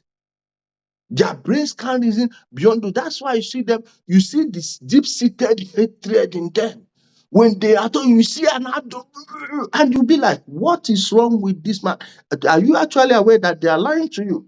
Like you alluded to a couple of minutes ago, that some of them went back and they exposed what they tried to do with that building. It means they're beginning to understand. Like I said, information, by way of information, they were brainwashed. By way of information, you can unbrainwash them. Those ones have been hearing things and asking. They didn't just wake up to go and expose that thing. No, they've been hoping that one day an opportunity like that will come for them to expose them with their own hands, because they spend their money. An Igbo man don't like to be taken for a fool. An Igbo man don't like to be used, to feel used. And when you use, the worst thing you can do an Igbo man is just do him 419. He would rather hang himself than becoming a victim of 419. They say, "Na me this one fool." That's why even many of them that are in this IPOB, there are things that are not clear, but they don't want to question it in order not to be wrong at the end of the day. So they'd rather start going with the wrong narrative, which they know is wrong, hoping that somehow this life may be true somewhere along the line. But life doesn't work that way. My brother, thank you so much for having me. Thank you very much. I know you don't have much time. Thank you very much. Thank you very much. I really appreciate it. Started early, I would have stayed there for 2 hours because All I right, have then we'll something still to do. come back because I have a lot of questions. Question like the Igbos are the most beneficial of the resources in Nigeria for the fact that they have 5 states with a little land mass. In fact, the land mass together of the whole of the southeast is not even bigger than Akwa Ibom or Calabar or anything. But they have been sharing allocation, yet they have not used it to achieve. We are very, very angry. Seriously, for us, we are very, very angry for what is going on because I have seen that these people have become a problem to us in Akwa Ibom and other places. It's a very big problem. I would like you to expose this thing so that those people that are deceiving themselves, because I was once part of it. Well, do anyhow for Akwa Ibom, make una do am anyhow. You dey hear me? If you see, wait, that's useless criminal Ugochinye. We will do another program maybe tomorrow and fully analyze that his broker. You remember what he said in that interview? He said how people are buying people in Delta. Remember, this past week, the king of Anwai community in Oshimili South local government area of Delta State came out and was shouting that IPOB is killing people in their place every month, between 25 and 30 people every given month. And it did not start today. They said since 2012. So this will go change now. That is telling you about what they are doing in Delta. Have you seen it? That is the same way they are buying people in the bushes and pinning it on the Fulanis. It's the same way they've been buying people in the Delta, and this criminal is saying it's Fulanis. How did you know it's Fulanis when the people that are from there are telling you that it's IPOB? You understand? So we need to keep on hitting them. We don't give them space, my brother. Thank you very much. The city boy is here and we have taken over. That's it. Thank you. Brother. Bye bye. Yeah. All It's right, it. that was Ijele Speak. Of course, he has been on the side of the truth for a very long time. He has been exposing the criminality of IPOB for a very long time. And that is why I brought him here because he has been on the side of the truth. You understand me? You listen to him very, very well. I was supporting IPOP before. Let me use this opportunity to highlight something. I have seen them sharing my videos. My brothers and sisters, I am not denying the fact that I was supporting IPOP. I was supporting Nnamdi Kanu because I want Nigeria to be better. When Nnamdi Kanu started, he was like, oh, you want something good, you want everything to be good, until he started insulting pastors, insulting Akwa Ibom people, insulting Niger Delta, insulting everybody. I was still following him. The height of it was when a lot of things begin to happen, that they begin to use their boys, their IPOP criminals, and be killing everybody. And I said, no, this cannot happen. They said, don't be part of election. They went and conducted election. They participated in election. They went and collected a deal, signed and sealed. All these things make me to come out and say, no, there is something wrong here. And when I started questioning them, they sacked me 4 times. Are you getting me? So I'm beginning to see them bringing my videos. My brothers and sisters, I am proud of everything that I've done in the past. I am so blessed that I was able to support IPOP, support Nnamdi Kanu at a time. But when we discover that they are all criminals, I cannot have anything to do with criminality. I came out and I exposed the criminality of IPOP, and that is where I stand, and I continue to stand. IPOP is a terrorist organization. Biafra is a terrorist, is a scam that they have used to destroy the life of people all over Nigeria. And now we are coming out to say enough is enough. And we are asking the federal government to take a drastic step to crush all these criminals in our community, in our society, for the fact that they are beginning to claim Akwa Ibom and say Akwa Ibom is no longer Akwa Ibom, it's Ibonta. They change the BBO name to Ibonta. They say Akwa Ibom is Aka Ibo. They begin to do rubbish. They are all criminals and thieves. And the federal government must deal with this as soon as possible. Of course, because what we want in Nigeria is peace, unity, and prosperity. There is no way there can be peace, unity, and prosperity when these IPOP criminals and Biafra terrorists are terrorizing people, running propaganda everywhere on social media. You know, even prominent people have been abused and destroyed and, accused and threatened by these IPOP people and Biafra people. I get me, they are all criminals. Today, lying party and disobedient children, they are part of that extension, and all of them have been exposed. Guys, we are not interested in IPOP criminals. We are not interested in these terrorists. The federal government will deal with them. I have told them before, the thing that I'm joking. The federal government is monitoring all of them. Today, one of them that said that is bringing Biafra or IPOP to Lagos is no more. All of them, they are in prison. I'm telling you, it is no longer business as usual because it is very, very clear. This election exposed the intention of the Igbos, of the Biafra, of the IPOP criminals, and we know that they are the cause of the problems in the country. So I don't want to deal on those things. We have exposed them enough. They are the problem of the country, and the federal government must resolve this issue once and for all. We cannot continue to allow one section of the tribe, over 250 or 350 tribes in Nigeria, to be the problem of the country, because what we want is peace, we want unity, we want love, we want prosperity in the country. That is what we want right now. The city boy have defeated all of them. That is why at this moment, they don't know what to do. They are busy running propaganda. They will bring Guinea passport. Guinea passport. Oh, they are forgotten about Obi. Obi received a citizen of is it honorary whatever citizenship in the US. They don't talk about that. They are talking about other things because they don't know what to do. Guys, losers, they always mourn, they cry, they weep. In this case, the lying party or disobedient children are sore losers. They are weeping and crying every day, running propaganda. They have threatened everybody, threatened interim government is not working. They have threatened, what do you call it? They say interim government. Now they are saying, oh, Baba Tinubu will be arrested on May 29. Some of them are saying, oh, he's not well. He's on all kinds of things. We don't care. We love our president-elect, of course, His Excellency Asiwaju Bola Ahmed Tinubu. We love him so much and we appreciate it and we are here to support him. That is why the City Boy movement is here, guys. I want to use this opportunity to ask you, if you want to support Nigeria, you know, most of us, some of us are abroad. We have the skills, the knowledge, the ideas. Come and join the City Boy movement. We want to make sure we support our government. We support the Asiwaju administration. That's what we want. And we debunk all the lies and criminalities of IPOP. So if you want to be part of this movement, come and join us. All you need to do, send me a message on WhatsApp. For now, I'm going to send you a Telegram link so that you can join us. If you have any information, videos, any important message, please send it to this number and we are going to be able to deal with it. This is the City Boy movement. What we want is peace, unity, prosperity in the country. Of course, let me tell you something here. There's opportunity for all of you if you are supporting the City Boy movement. If you want peace and unity, love, prosperity, growth in Nigeria, there is a voucher. Of course, we have a voucher for people that are supporting. This is something new. And we are also joining our Muslim brothers to celebrate the Ramadan that is coming this weekend, right? There is celebration of Ramadan this weekend. So we are giving out vouchers to people that have the interest of the country at heart. If you want peace, unity, love, we are giving out this voucher. Of course, there's a sponsor for the voucher. Let me read it out. King Ogunremi Foundation is sponsoring 100 vouchers. in celebration, in recognition, and celebrating. 100 free haircut vouchers. So anywhere, if you want to cut, if you're a guy or a woman and you want to cut your hair, if you want to have a very nice haircut, there is a voucher for you. There are about 100 of them.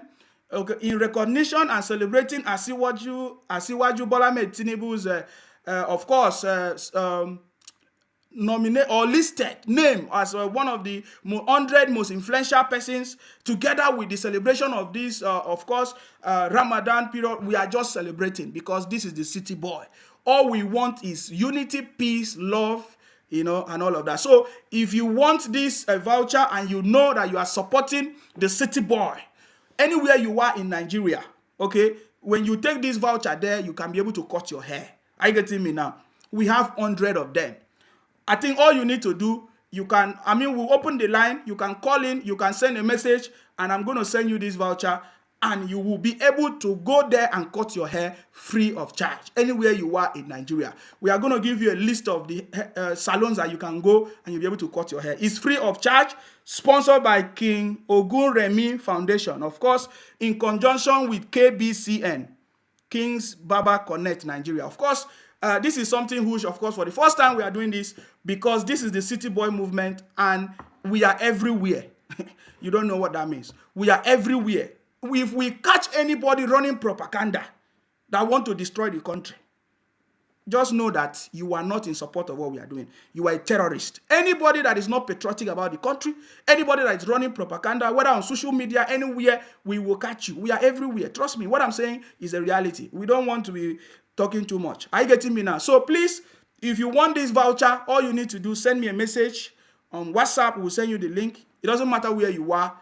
You use this voucher and you'll be able to cut your hair free of charge. Very, very interesting, guys. So let us move to the next one. And that was Ijele. Of course, everybody listen to Ijele. You can agree with me. I don't think he's biased in this conversation today. He said everything the way it is. Are you getting me now? He said everything the way it is. But I think right now, our president-elect, His Excellency, Asiwaju Bola Ahmed Tinubu, he has a very, very, very, very, I would say he has something unique that is bringing to Nigeria government and politics in Nigeria. Starting from the beginning, you see what the city boy have done. He did it so exceptional that many people in his, that in the same situation cannot succeed. But the city boy defeated all defeatables, guys. You see, the city boy has already delivered. What that means, he has already won the election. Everything is finished. We are just waiting for the inauguration. So there is no other propaganda by IPOP, Biafra, Lying Party, or anybody at all that is gonna bring the city boy down. It's not possible. But what we do, we want them to be talking because we want to identify the criminals. We like the way all these terrorists are making noise, threatening people. We want to identify them. We have archives of them. I'm telling you guys. If you check in my comment section, they are no longer coming because they know that something is happening to them. Are you getting me now? They know that something. Allow them to be making noise. They think that is normal business. The city boy government is not business as usual. You need to understand who the city boy is. If it was other people, they will be rushing to be making noise and be talking and be debunking them. No, that is why we are here. We are the one that is doing it. You will not hear the president waste his time talking about IPOP terrorists. We will deal with them. We are already dealing. We finished them. We finished IPOP terrorists. Yes, we defeated them big time. Can't you see it? We have defeated them. And we have our own way of doing it. This is the city boy movement. Trust me, guys. We are everywhere and we are making sure we take charge of our land. We want to protect and defend our land. We want to make sure that there is prosperity and peace and unity in our land. That is what we are interested. We are no longer interested in running propaganda or all kinds of things. If we catch you, I'm just using this opportunity to announce to you, if we catch you, you will not like it. Hello, your name and where you're calling us from, please. Go ahead. Hello, your name and where you're calling us from, please. From Ilorin now. Yes, go ahead, go ahead. What's your contribution, please? Do you want the voucher to cut your hair? Do you want the voucher? Yeah, I want the voucher. Oh, okay. You can send me a message. I will forward the voucher for you. Go ahead. What's your contribution, please? tonight. I want you to say a big thank you to Ijele for all the truth that is played out tonight. We really enjoyed it. May God be with you always. Amen. Thank you very much. I appreciate your call. Thank you very much. Thank you very much, guys. Thank you very much. I mean, this is the City Boy movement.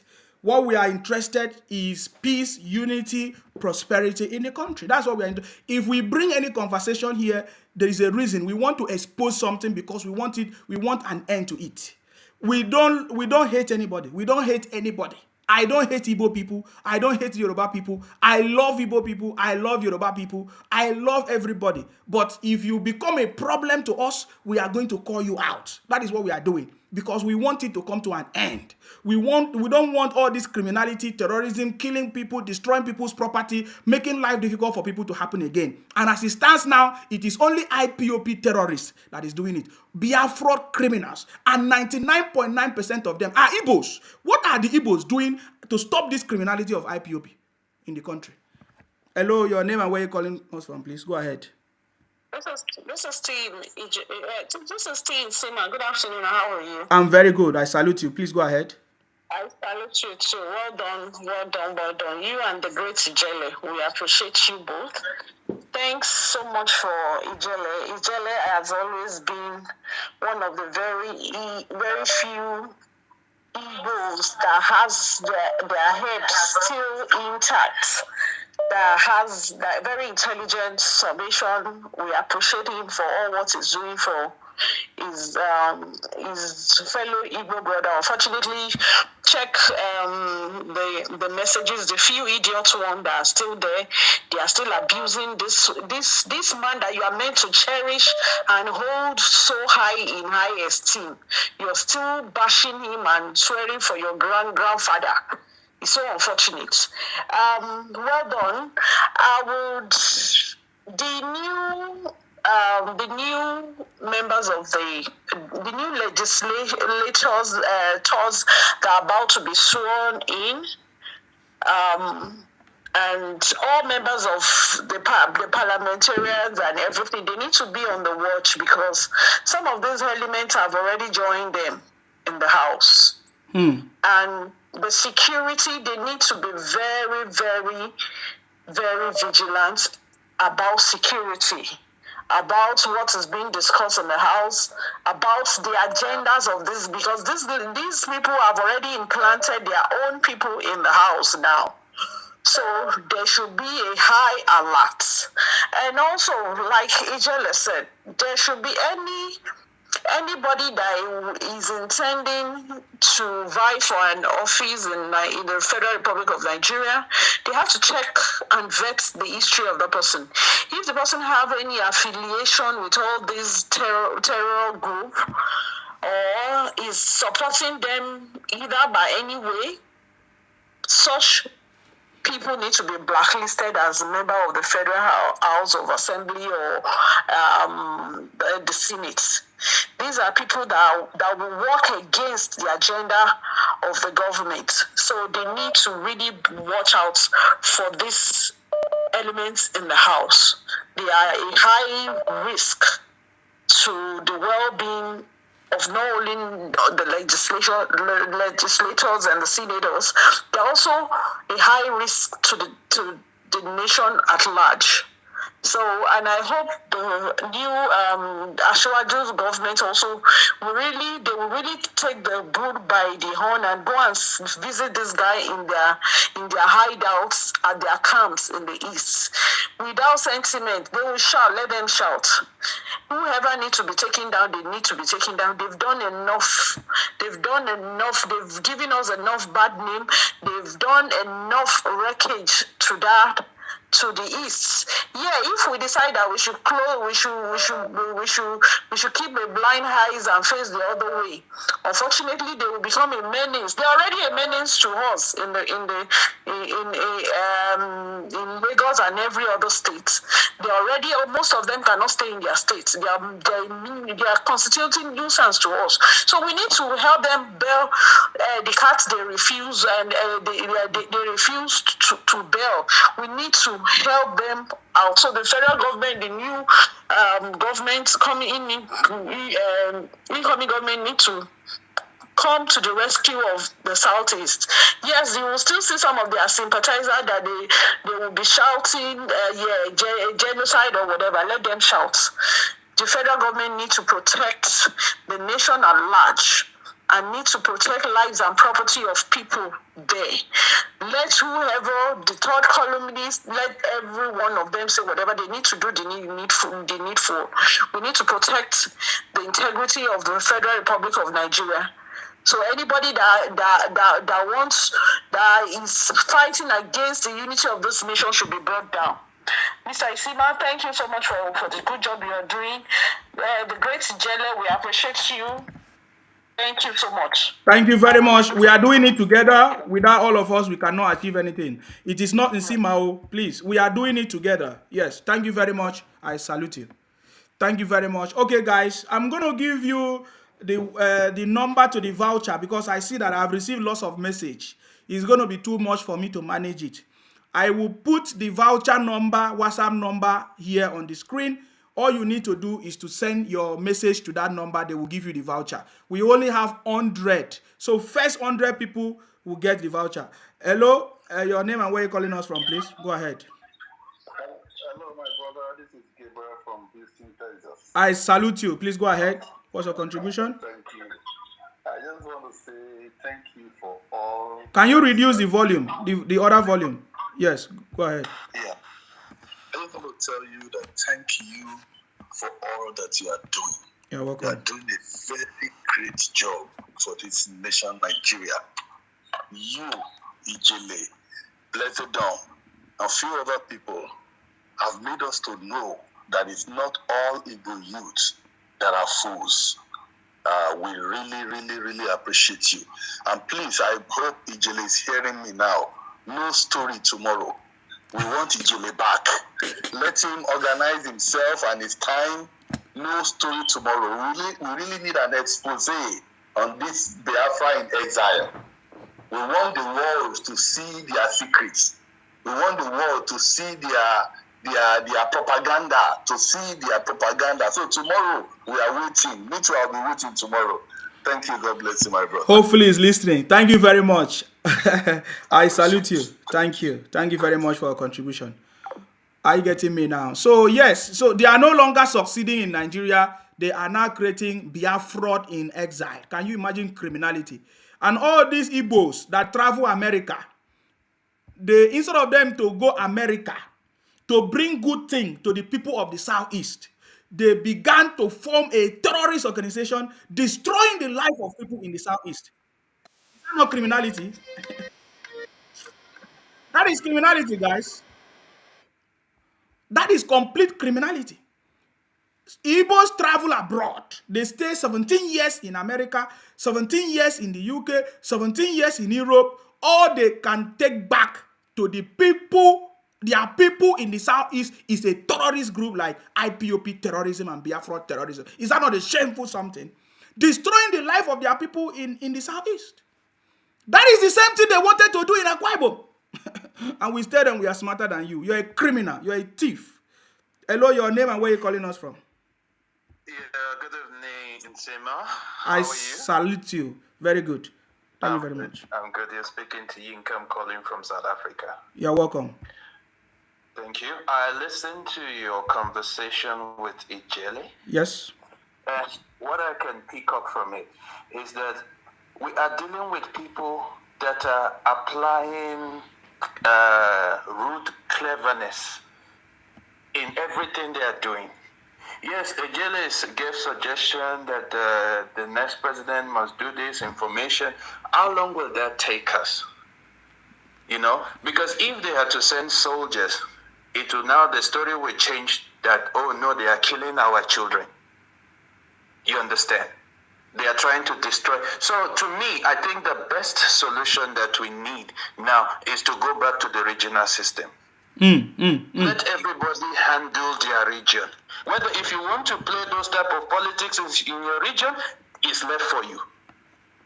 We cannot continue to accommodate this type of politics in the whole of Nigeria. South has their own developmental goal. The North, they have their own developmental goal.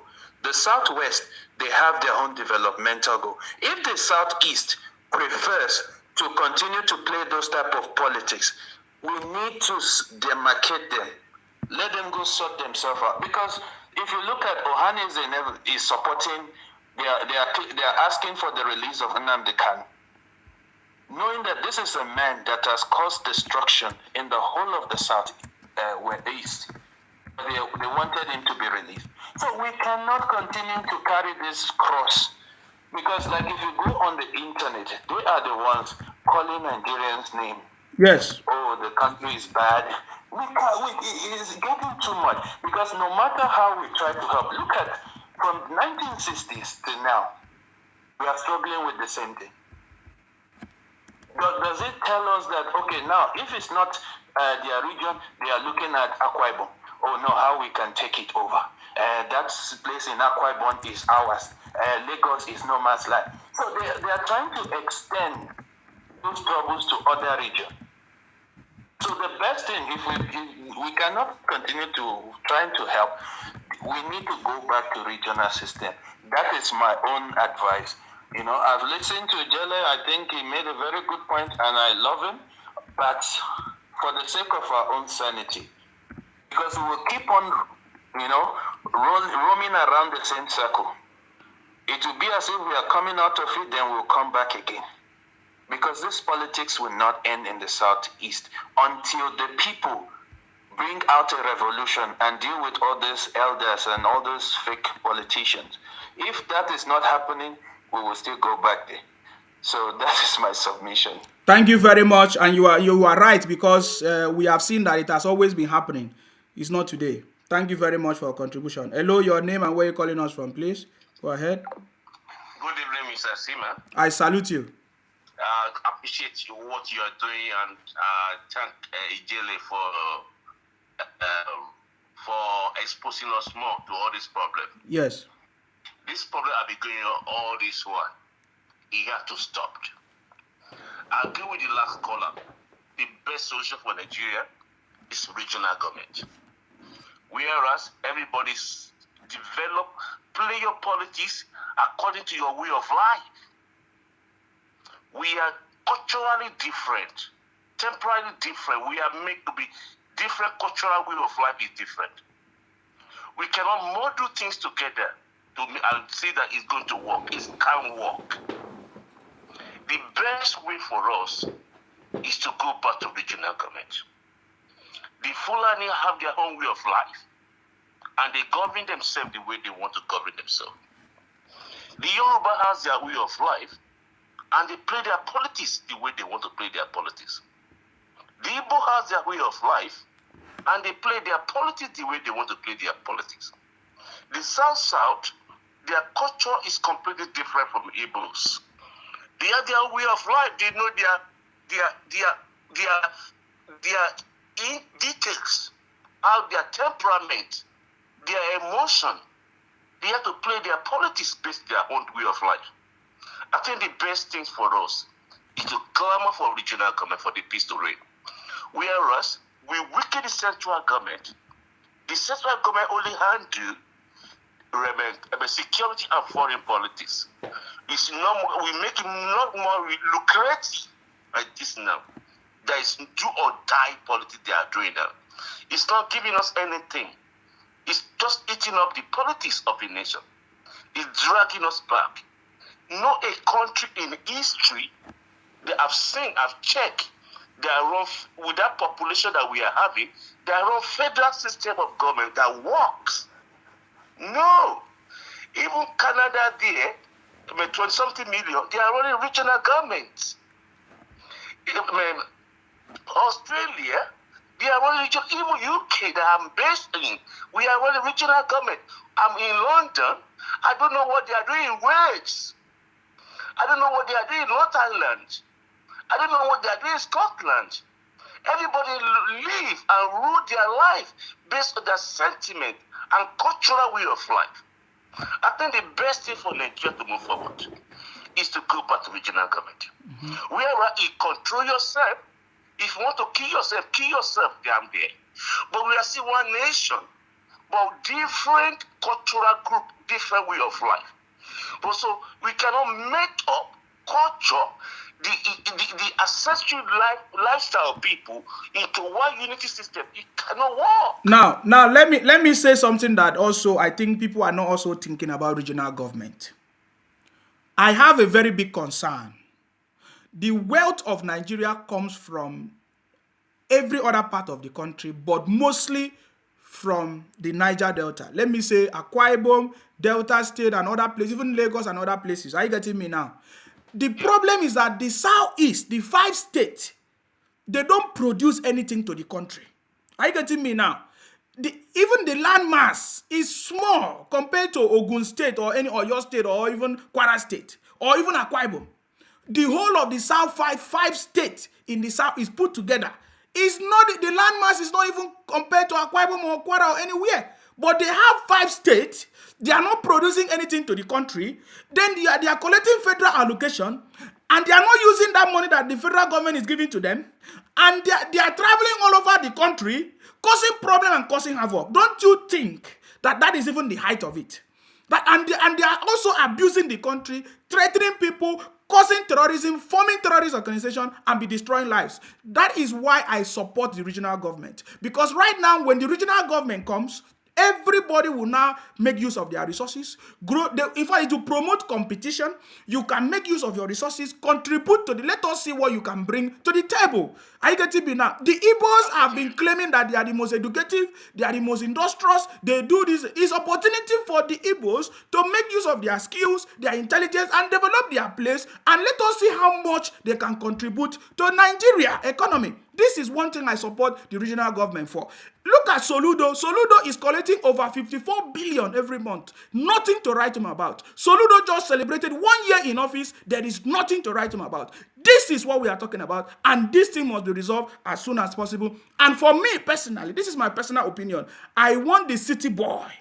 The first thing should be this, because if the city boy fail to do this, there are a lot of consequences to this, because we have seen this thing for a very long time. Just what we are saying, this thing cannot stop. Even Ijele said it, like from 1993, it has always been like this. There is no way out if this thing is not resolved this way. That is what I'm looking at. The East is not contributing anything to the federal government. Should I say something there, my brother? Say it. If I'm wrong, correct me. Yes. In a country, the capability and ability is not meant to be the same.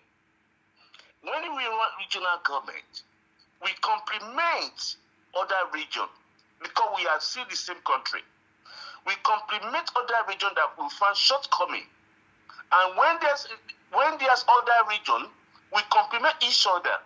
In the same way in UK here, they are not having equal ability and capability. The resources are not evenly distributed in UK here. But the government will know how to readjust this. That is what I'm saying. Now, do you understand, sir, what I'm saying? Today, we might not have something substantial from the East. Yes, but sir, listen to my point. When we do the regional government, it's not we might not have. We don't have anything substantial from the Southeast. And if by virtue of the regional government and the Southeast begin to produce, we will see. But then what it will do is that everybody will know in Nigeria the region that is lacking behind and how the federal government is going to support it. Then by so doing, they will not have mouth to be causing this problem that they are causing in the country. I don't know if you understand what I'm saying. To interject there, from history, I remember when we are running regional government, Western region, I've been always compliment other region in Nigeria. They gave North region some money when they are shortcoming. They gave money to the East as well when they are shortcoming. In the history, if anybody want to confirm, to go and check history during coconut, pyramid, kind of those things, cocoa in the West, kind of those things. We dispute things around, but we are still one country. I strongly support regional government. There's no country with a population of over 200 million that we can run federal system that can survive. It's bound to fail. is bound to fail. There is no country with over 300 tribes that can run federalism that can survive. It's bound to fail. Even in India, they are running regional governments. So everybody run yourself, do yourself, because we are made culturally, we are uniquely different. We are uniquely different. You cannot make it all the cultural element of life to be unity. It's not possible. There are going to be conflict. There's like and dislike in this custom. So everybody has to know those. All right, sir. Thank you very much. But I feel that you are not still also getting my point. I get your point. But what we are saying that what is obvious right now are the Igbos causing the problem. That is what I'm saying. You are not making, if you are not hammering the people that are causing problem, you can't solve the problem. As an engineer, you find the root cause of the problem and you tackle it. What we are saying, the only tribe that is causing this problem in this country are the Igbos. That is what I'm saying. That is what I'm saying. And this thing must be addressed. That is the point. I understand what you are talking about. I'm not from Igbo. I understand the grievances. Oh, you are not from the Igbo. Where are you from? I'm Yoruba. Okay. I'm Yoruba. But I understand. I think the Yorubas are also the cause of the problem too.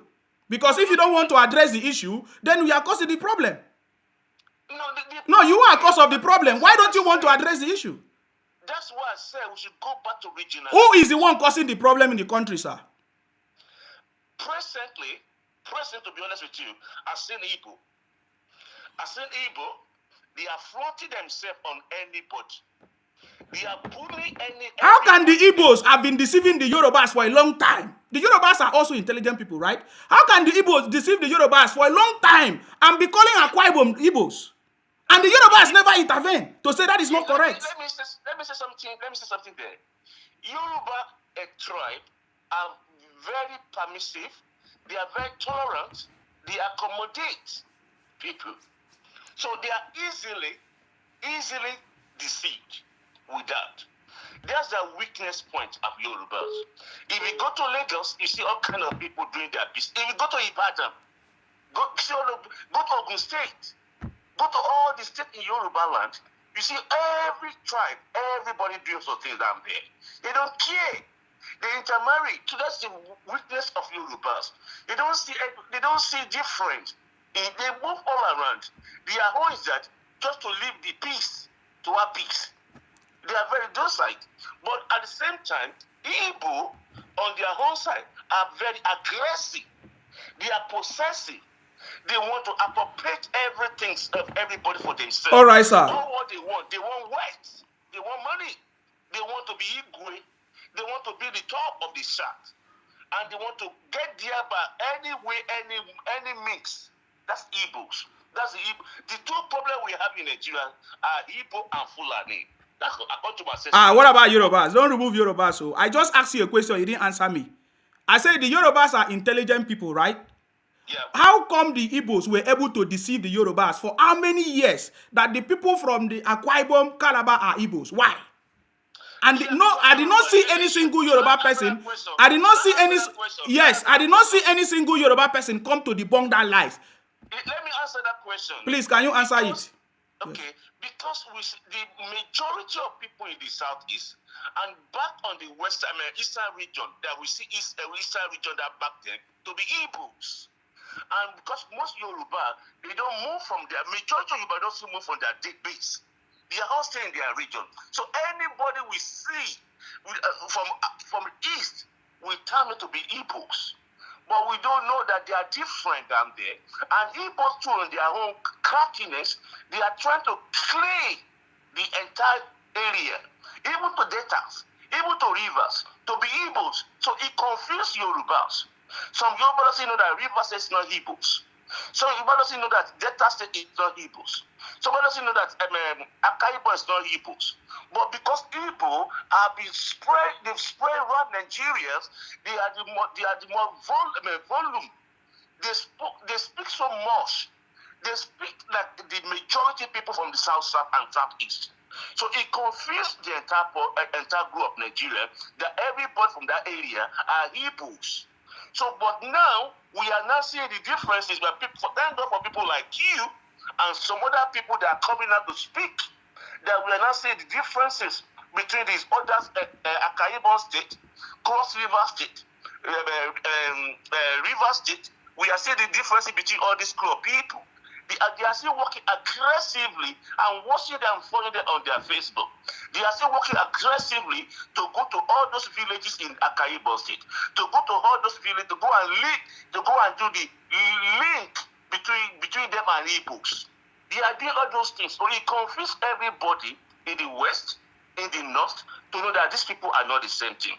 But do you think that we need a national orientation for this? Because it's a big problem. The Igbos have caused a lot of problem in Akwa Ibom. They are the one dominating us. Yes, we need history back in our schools. We need national orientation. We need history back in our school. We need to differentiate. We need to identify each group of people. We need to have uniqueness of. We need to make it known to everybody who is who in Nigeria. We need to do that. But I think regional government will answer that. When we are regional government, have six regions, and have weak central, and have prime minister, and have three deputy prime minister, and make sure the prime ministership is rotated among the six regions in Nigeria. So it's less competitive. It's less tense as it is tense today. And everybody, the effort to be based in your region. The South region will base their effort in their region. We might able that will let us to know the difference between Igbos and not Igbo from that area. The East will use their effort to be based on their region in Southeast. If they want to kill themselves, they should kill themselves. In the West, they should use their effort to base on their. If they want to kill themselves in the West, they should kill themselves in the West. The middle belt should use the effort in their middle belt. The north central, the northwest to use the effort in the northwest. The north central, the northeast to use the effort. All this problem we have in Nigeria will be solved. We won't have the Boko Haram. We won't have Fulani invading our territory. We won't have Igbo coming up on us. The problem will be less. The running of the government will be cheaper. Than it's being used now. My brothers, I thank you so much for the effort. Sorry before you go. We know that the City Boy agenda is peace, unity, and prosperity. How do you think the City Boy can be able to achieve this, please? I think the first thing, if you want to have unity and prosperity, is to go back to regional government. Is to go back to the problem we solved. We solved a lot of problems. If we can go back to regional government, the Boko Haram issue will be solved. The Biafra will be solved. The Fulani invading will be solved. There will use less energy. I pray to God that He will will be able to look into that area and move to that direction. Because there are many contested interests that might be fighting against him going to that direction.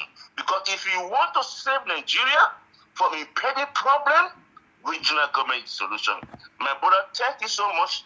I pray God be with you. Your effort will be great. No effort, no attack set against you shall be prosper. Anybody that provide evil against you will go back to their head. Thank you. God bless you. Good night. Thank you very much. I salute you. Thank you very much. Okay. Okay. All right. Meanwhile, the line is still open. Okay, guys, this is the voucher. Please, if you need the voucher, don't send message to the City Boy line. Send it to this. This is the WhatsApp number for the voucher. Just send a message there. You get it for the first 100 people. So if you have already sent 100 people, maybe it's already gone. I don't know. The first 100 people will get the voucher, please. And you can use it to do your hair. Yes, cut your hair anywhere you are in Nigeria or any other place, okay? When they send you the voucher, they will give you direction. Are you getting me? It's only first 100 people. So you can see the sponsor there, King Ogun Remi Foundation, sponsoring 100 vouchers for your haircut this weekend. For the Ramadan, for the celebration of the City Boy, times 100 most influential people, of course, person all over the world. and the whole of the celebration for the city boy. Are you getting me? So please, if you need the voucher, send your message to this number on the screen, not the city boy movement line, please. Very, very important. Thank you very much. We saw these people running a propaganda today, or of course the other day, talking about Guinea passport, Guinea passport, Guinea passport. We are not interested in their propaganda, but what we want to say is that what about Obi? Can you see Obi? Peter Obi being a citizen in the US. Can you see it? That is the question we are asking. What about Obi?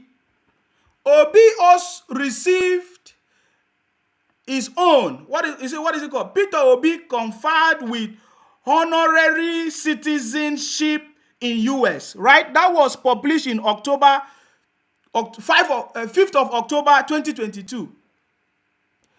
Are you seeing it? This is what we are talking about. Can you see Obi very, very well? So if Obi has collected his own citizenship in the US, so what is this topic of dual citizenship has to do with the city boy presidency? You see, that is why I'm telling you that these guys are losers. When they have lost, there is nothing else to talk about. They have lost. We have defeated them. I see why you defeated all of them. That is the truth. So right now, what they are doing is running a propaganda. In fact, I saw another one. They say that the city boy is in the hospital. Yes, who cares? He's taking care of himself. What concerns you? Why are you running propaganda about his health? Hello, your name and where you calling us from, please. Go ahead. Dami from Lagos, as usual. I salute you. Please. Yes. So, you see, ma. Yes. You see, I want to say something. Go ahead. I sent you a message yesterday. You said you were not online. Yes. This woman that is called Aisha Yusuf or whatever she calls herself. Okay. I just see her as someone that is just fooling herself all over. I don't know if they paid her for what she's doing. I don't know. But from my own, what she said, I watched two of her, whatever. You need to see the way Aisha was praising Igbo people. That, of course, people will say negative things about them because they are this, they are that, they are that. So the question is, so Aisha did not know that Igbo people are 419 in this Nigeria and outside the country. Aisha did not tell us that she doesn't know that the fake drugs that is entering this country is by Igbo people. I don't know you understand what I'm saying. I see Aisha as a stupid person.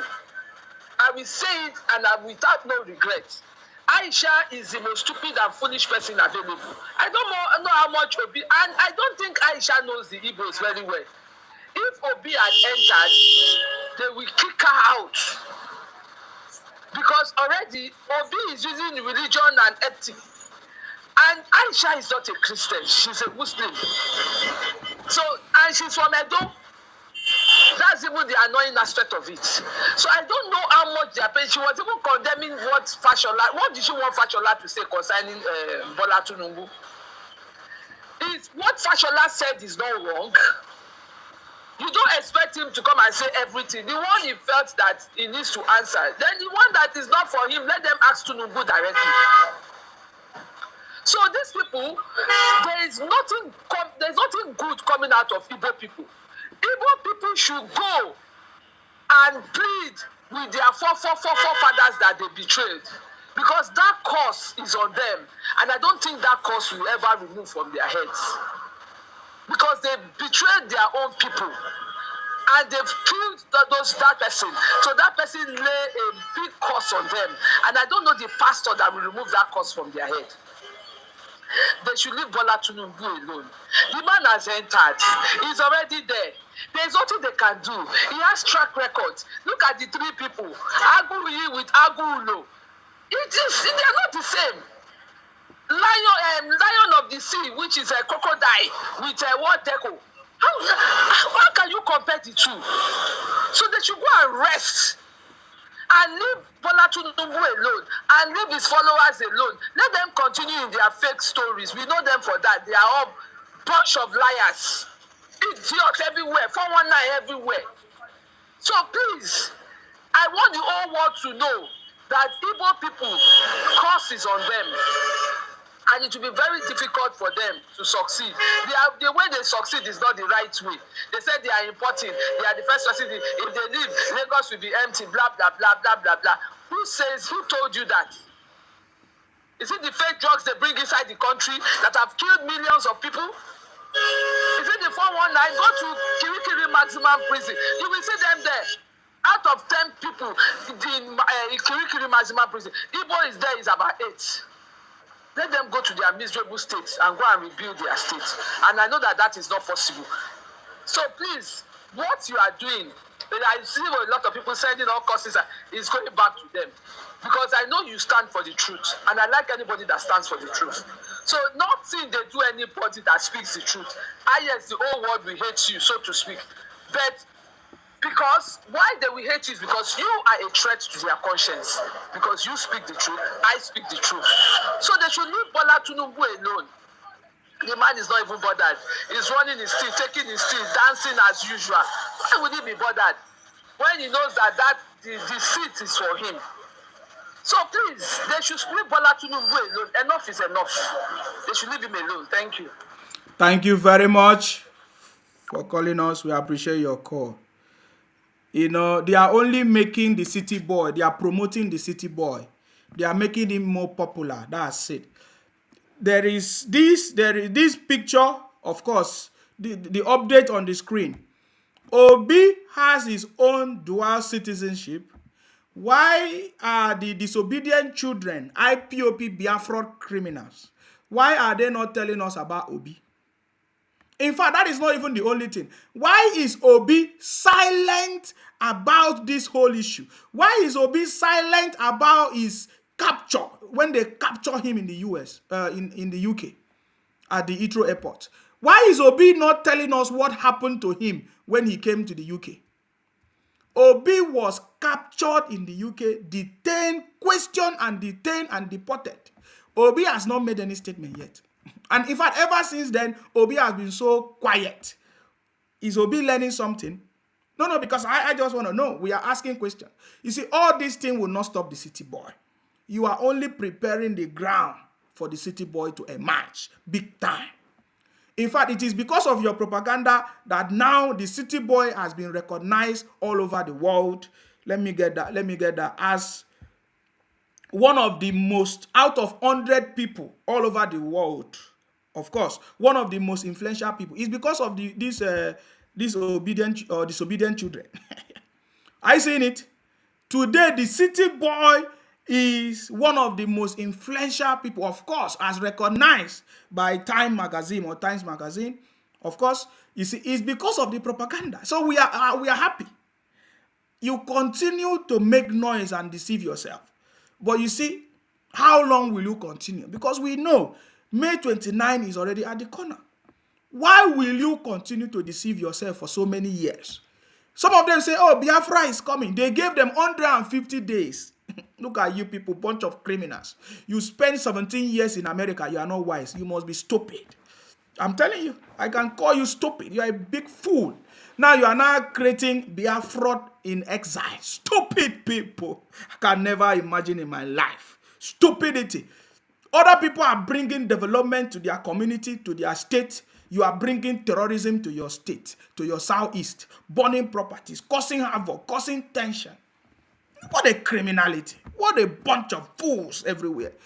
Terrorists everywhere, bunch of criminals. I'm so pissed off when I see these criminals all over the place. Talking, you hear them say, oh, they know. What do you know? You know nothing. The city boy is going to put you in your right place. I'm telling you, this is not a joke. That was how we were talking about it during election. Election is over. You see, you make noise, you've threatened people, you have exposed yourself. Now you are crying. Very soon.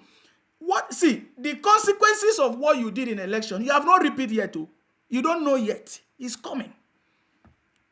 I repeat, the consequences of what you did during election, it has not started though. When it will start, you will start crying. You are weeping. I'm telling you guys, look at now, the city boy is all over the place, everywhere. The city boy is all over the place. It's coming. Asiwaju is coming. So stop making noise and deceiving yourself. What we need now, we want peace. We want unity. We want prosperity. You see, we know that the agenda of the city boy is peace, unity, and prosperity. Even before the election, after election, in his acceptance speech, he called for everybody to come together. Let us work together. Campaign is over, election is over. Let us work together and make the country a better place. But the Igbo say no, they don't want. The IPO people say no, we don't want. The Biafra criminals say we don't want. The lying party, which is Labour Party, they say, oh, we don't want. The what do they call it? Disobedient children, they say, oh, we don't want. We want interim government. We want to cause problem in the government. Look at you. You're a bunch of criminals. The city boy wants everybody to come together. We want peace, we want unity, we want prosperity. But yet, these Biafra criminals are causing problems everywhere. Now they are now forming Biafra-in-Exile. Can you imagine criminals? Go ahead. We are watching you. Keep deceiving yourself and deceiving your brothers. They spent 17 years in America and they are contributing small more criminals. All of them are a bunch of criminals. For the fact that they have recognized that this thing is what they are using to destroy the Southeast and they are still doing it. They are criminals. You know, when I supported IPOP, I never supported for them to be killing my people. The moment I realized that they want to kill our people, we stopped that criminality. We saw some idiot coming from Olu to come and destroy the life of our brothers and sisters in Akwa Ibom. Can't you see it? Our elders stood up and stopped that criminality. This is a joke. It's not a joke. I don't want to talk too much. If we catch you, if we catch all these Biafra criminals, we will treat you as a criminal, of course, because that's who you are. The city boy is here. It's not like Buhari. Buhari government focused on infrastructure, I would say. But the city boy government is, number one is insecurity. We must resolve the insecurity issues. We know the people causing the insecurity problems. And they are migrating from the southeast to every other region in the country. They are all IPOP Biafra, and 99.9% of them are Igbos. That is the truth. Go online, you will see it. They are Igbos. Running propaganda, destroying life, threatening people in the name of Biafra, in the name of IPOP, trying to take people's land, claiming Akwa Ibom, claiming River State as part of their Biafra. Can't you see a bunch of disgrace? It's going to be a national disgrace. If what I'm saying to you is a reality. I get it. It's going to be a national disgrace. And the innocent people that are not even part of what is going, they will become a victim. And that is why people like us, we come out to say the truth. And then the criminals will be coming to abusing us, do all kinds of things. You are just deceiving yourself. The city boy is coming. We want to say congratulations again to the city boy. I get it. Because the city boy have defeated all defeatables. Go and check it. Go and check the record. He defeated them. He defeated all those fake pastors that Obi used to prophesy all kinds of doom to the country. He defeated all those politicians and criminals and what I call them, cabals who want to dismantle Baba Tinubu presidency. They defeated all of them. He defeated all the defeatables, including MFLA that wanted to bring a cashless policy that want to destroy the country. The city boy defeated them. The city boy also defeated the cabals in his own party that wanted to destroy him. He defeated all defeatable. Asiwaju defeated all defeatable. In fact, let us dance to this, because every day now what we want is peace, enjoyment, celebration, prosperity. Every criminals must be treated. Are you getting me now? Let us celebrate, because the city boy have defeated all defeatables, guys. And that is why they are panicking and they don't have anything to talk about, only to be running propaganda. Yes, the city boy have defeated all defeatables. Let's celebrate, guys.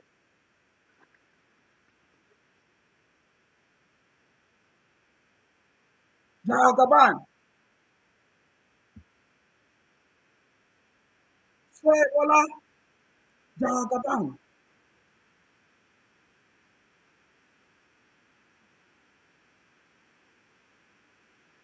Hey, hey, hey, hey.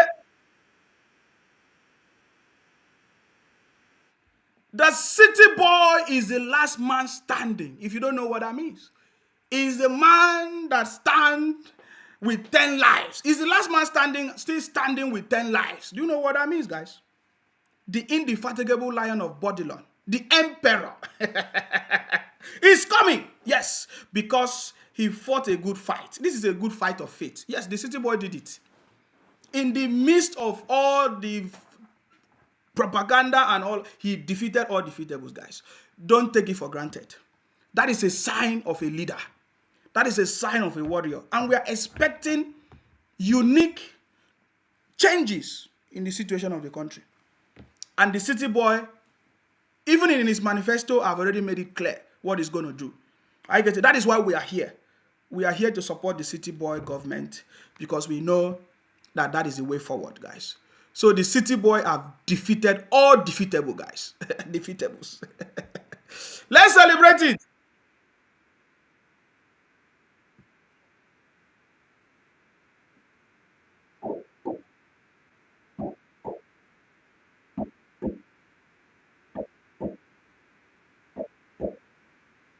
Hey, hey, hey, hey.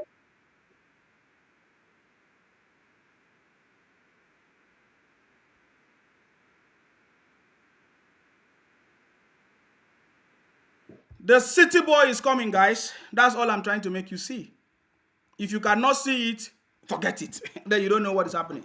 The city boy is coming. Are you getting me now? I will skip all this, their propaganda, because that is not what is important to me. Their propaganda is not important to me, guys. What is important to me is that the city boy is coming and he wants peace, he wants unity, he wants development in the country. How are we going to support the city boy to achieve that? That is what is important to me. Are you getting me now? Now, what is going on in Adamawa, guys? Because I don't know what is going on in Adamawa. Our lady, the first female governor, we respect this woman for the opportunity, this is something unique. So what is going on in Adamawa? Because some people are still asking questions. What is still going on in Adamawa? Number one question, I'm just asking, because we congratulate the first female governor and she is the one that we support. We know that the PDP, through Atiku, they are trying to cause confusion or whatever. It does not make sense. Atiku, accept defeat and go and rest. Are you getting me now? We want the first female governor, Binani, in Adamawa, of course. What is going on in Adamawa, guys? I want to hear from the people in Adamawa. I have so many people calling Ibrahim from Adamawa. All of you, what is going on in Adamawa? Can you tell us the real story of what is happening in Adamawa? I'm going to put the line on the screen. You can call us. Tell us the real story. What is actually going on in Adamawa? Of course, we would like to hear from you. And then if somebody can also give us the full gist of Obi. Why is Obi not telling us what really happened in Heathrow Airport? Why was Obi questioned in Heathrow? Why is Obi not delivering a press statement to tell us that by himself or a live video? Because Obi always run out. Okay, why is Arise TV not inviting Obi to come and clear the air about what happened in the Heathrow Airport? Guys, these are the things we are asking. You see, they are beginning to see that is not business as usual, guys. It's not business as usual. Something has changed. The city boys say it's a superior revolution, but they don't get it. They don't understand that. It's a superior revolution. This is what has happened in Nigeria, and it's already happening. Are you getting me now? So PDP is the one fighting the first female governor in Adamawa. PDP, why? Why? You have been defeated all rounds. Are you getting me now? So why is PDP fighting the first female governor? And what are the women doing in Adamawa to make sure that this first female governor is installed as the governor of Adamawa? Okay, so that's it. That's by the way. I just want to... Oh, somebody said to me that there was no sound. Why? Oh my God. Somebody said to me that the music did not have sound. Okay. All right, we'll come back again to that music. We'll come back again to that music. Sorry about that. Okay, sorry about that, guys. Sorry about that. Okay, let us go back to that music, guys, because I don't know. I didn't know that there was no sound. Why? This is the comment. Hey!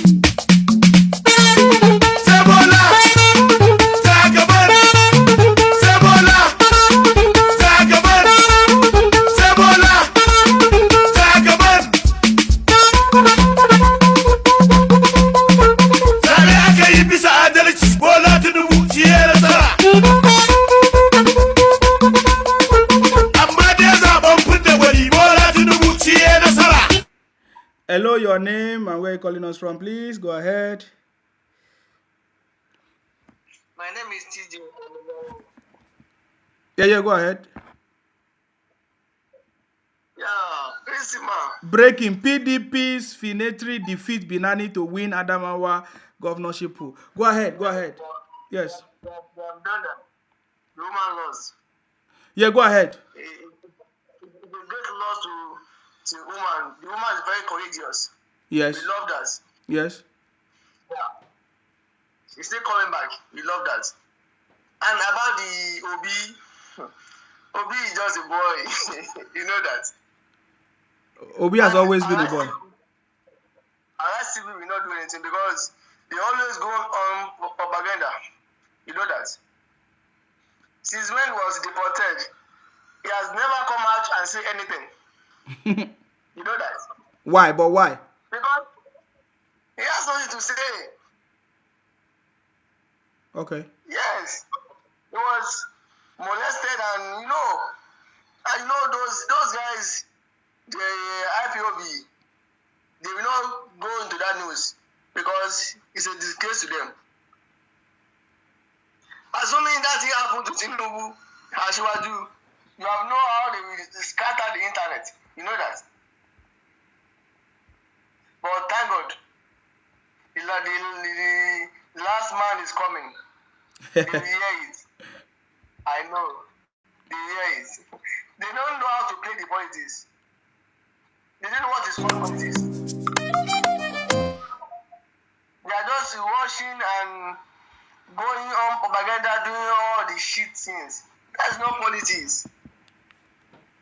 But what I say is, I really thank God for the propaganda because it gives us a very good lead. You can see Asiwaju now is 100 most, the most 100 person in the world now. You can see that. Yeah. They really help us. Like seriously, I love that. And what I will even say is that Usima, may God be always be with you. They have nothing and they can never do anything to you. The Lord you are serving will always be with you and your family. Amen. Yeah, take care, brother. Thank you very much. Yeah, I love you. Obi is now. Obi supposed to be a bishop or a pastor? I don't understand. Obi in his tweet today said, "Sometimes as humans we make mistakes." Oh boy, this is so sweet. Oh, please, I need to put this in a video. Hold on, guys. I need to put this in a video so that we'll be reading it together. Obi said, "Che ya Obi, why Obi?" Import and export. Hey.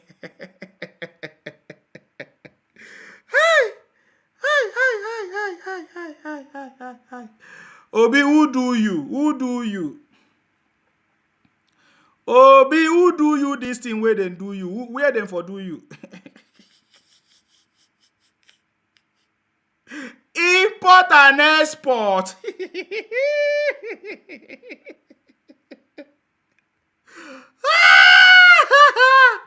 Oh, Obi is killing me. But I will not die. Oh, Obi, why? Obi, why? Why do you want to be import and export? Obi, why? Yes, daddy. I want to be import and export.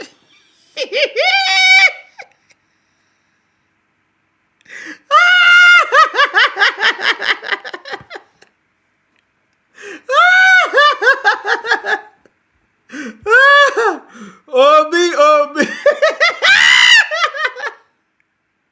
You guys will not kill me. You allow Obi to rest. Obi. I don't know who's way for that. Import and export. Obi. Chai. Hello, your name and where you calling us from? Please go ahead. Okay, we can't hear you. I think it's your network. Can you hear us? I can hear you. Good evening, Simas. I salute you. Go ahead. Well done. I salute you. I'm calling from Spain.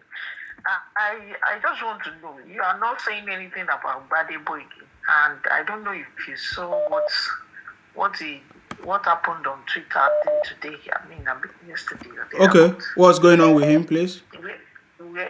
Where he claimed that there is a lady who was part of the INEC ad hoc staff. Okay. That was rushed to she was rushed to the hospital. She was attacked. That was their claim. That was Badebo's claim. That the lady was attacked and was rushed to the hospital. And at the same time, he put the screenshot of the hospital bill that he paid, that Badebo paid, which ran into 350,000. Are you getting me? The bill ran into 350,000, and he paid the money yesterday into the lady's account.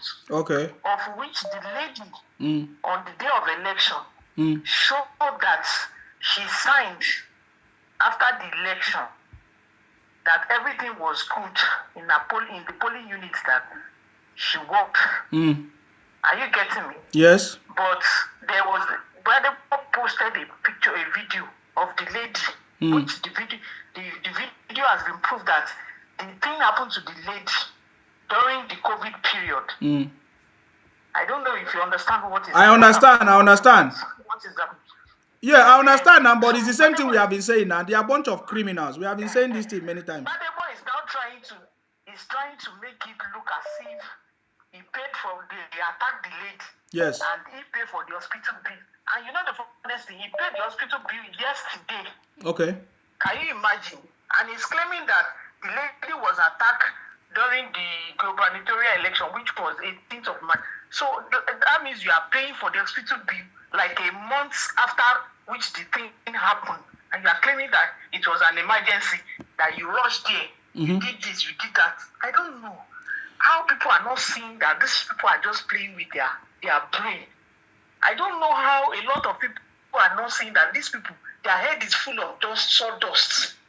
That these people are just playing with you.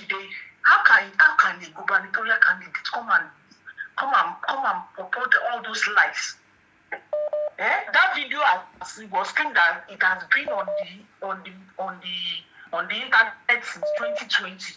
And Badebo brought the video, like the lady was attacked, he paid for the hospital bill, he did this, he did that.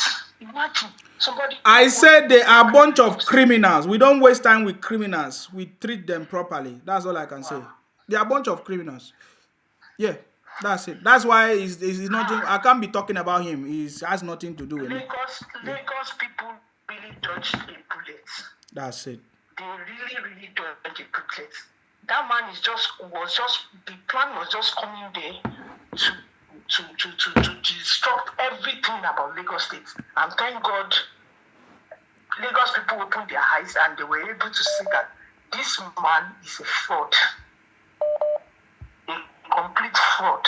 Thank you. That's my Thank you very much for calling us. I appreciate your call. Thank you very much. The city boy defeated them. Look at Obi. After Obi was questioned and detained, Obi is preaching to us. Sometimes as humans, we make mistakes. So Obi made mistake. But I will never knowingly break any law. I am therefore not afraid of the lies and propaganda against my person. They are part of the journey to a new Nigeria. Can you imagine bunch of criminals? Hello, you're welcome. Please tell us your name and where you're calling us from, please. The same, my man. I salute you. Man standing. Yes. God bless you. I salute you. The warrior of IPOB. You are the weapon to IPOB. Which one is the warrior of IPOB? I have nothing to do with criminals. Yes. You are the weapon to them. You are one-man battalion. Yes. You are the leader to them. So thank you for all your effort. We love you. God will bless you. My name is Olalekan. I still remain your friend. Yes. You see the issue of Peter Obi, when small pikin fall, he will look at the front. Mm-hmm. When elderly people fall, he will look at the back. You know, Peter Obi is a small boy. He just came yesterday, being that because of the business as usual. But they don't know that Nigeria are wise. And politics is not by religion, it's not by one ethnic area. You see, issue of this, the propaganda of the arrest, they know what they are doing. Now they are propaganda within them. Let me ask you something. Do you ever hear anything from Rufai again? Rufai is not even around now. Rufai and Shuri, they are collaborating now in terms of the investigation of who planned the arrest of Peter Obi. Even right now, Rufai is not inside Nigeria now. He's not even in Nigeria now. He's outside the country. Yeah, I saw him in the UK. Yes. Mm. Yeah, they are doing the propaganda up and down. They are even be working with PDP right now to investigate what about of our incoming president. You know, they are doing the propaganda that they didn't see. If you see the flying of the news up and down, that they don't know what about of Mr. President elect, that he's supposed to talk, he's not at the Imura or so and so and that. So now, so they are there. That is why he's not see the Rufai at the media house of recent. So he's outside the country. They are doing their propaganda investigation up and down. We wish them well. So we are waiting for May 29. So, and again, this Aisha Yusuf, I don't want people to be just talk about the Aisha Yusuf. That one is failure already. You know, all these people that they already expire in the prostitute area and hooligans women that they are using and dumb. So it's a frustration. When you see Aisha is talking, it's a frustration. Who is Aisha? Who know her? So it's a political instrument. So use and dump. That's one is minor something. So then the orientation, as you say, is very compulsory. I think that you will be in the position of the Minister of Orientation when as well you arrive. The last man standing is incoming and is arrived. So God bless you. Nezima, God bless you. Thank you very much. Thank you very much for your contribution. I appreciate you. Thank you very much. Okay. No. I want you people to follow me. Read this. Oh, which one is Obi saying their lies? I am therefore not afraid of their lies and propaganda. Come and clarify. Is it true that you were arrested in Heathrow Airport, questioned, detained, and deported? This is what we are expecting you, Obi. Stop deceiving your brothers in Anambra. This is not Anambra. I get to me. The line is open. You can call in and make your contribution. Can you see Obi? After how many days of silence, he just tweeted this one today. Sometimes as humans, we make mistakes. But, so who made the mistake now? Is it Peter Obi or who? Hey! What did the disobedient children say about this? So their brother made mistake. Wow. Obi, come and tell us the mistake that you made. I think that is an important conversation. Obi, come and tell us. Arise TV, ask Obi, what mistake did he make?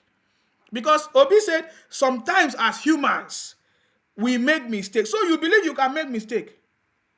This is powerful. Hello, your name and where you're calling us from. Please go ahead. Hello, good evening. Yeah, I salute you. Your voice is deep. It's inside. Oh, my voice is inside. How are you? I'm good. Go ahead, please. Yeah. Regarding Peter Obi, he's been under surveillance for a long time. He was arrested. He spent 10 years here. He has a house, he has something, he has business that he didn't pay tax. And he's been under surveillance. They were monitoring his business, his activity. And for somebody that has stayed here and has a property, for him to be detained and deported, you should know that, look, the gravity of the offense is very, very, is a lot. Because, I'm sure he has a resident permit here. So, for him to have been deported, that means the offense is very, very, it's of high this magnitude. So, and for him to come out now and start saying, oh, everybody made mistakes, let him come out and tell the public that he was not deported. And the British government will come out and tell the whole world that he all his offense, that he was actually deported and he was detained. He spent in immigration detention. Let him come out and tell the whole world. The Igbo people, they are not ashamed. If they have single shame on them, they will keep quiet and just, about to say that, look, Tinubu and Ashadu has come to stay, and nothing can change it. With all their propaganda and everything, the Guinea passport and everything, nothing can change the Ashadu mandate. It's going to be showing on the 29th of May, and nothing can change it. Let them call him any name. Let them go and cook up this is lies and propaganda. Nothing can change it. They're just pain. They're in serious pain. So that's why they have much, and they're shameless people. Instead of to just accept it and say, look, and start, working towards 2027. They're still after Tinubu that has won the election, about to be sworn in.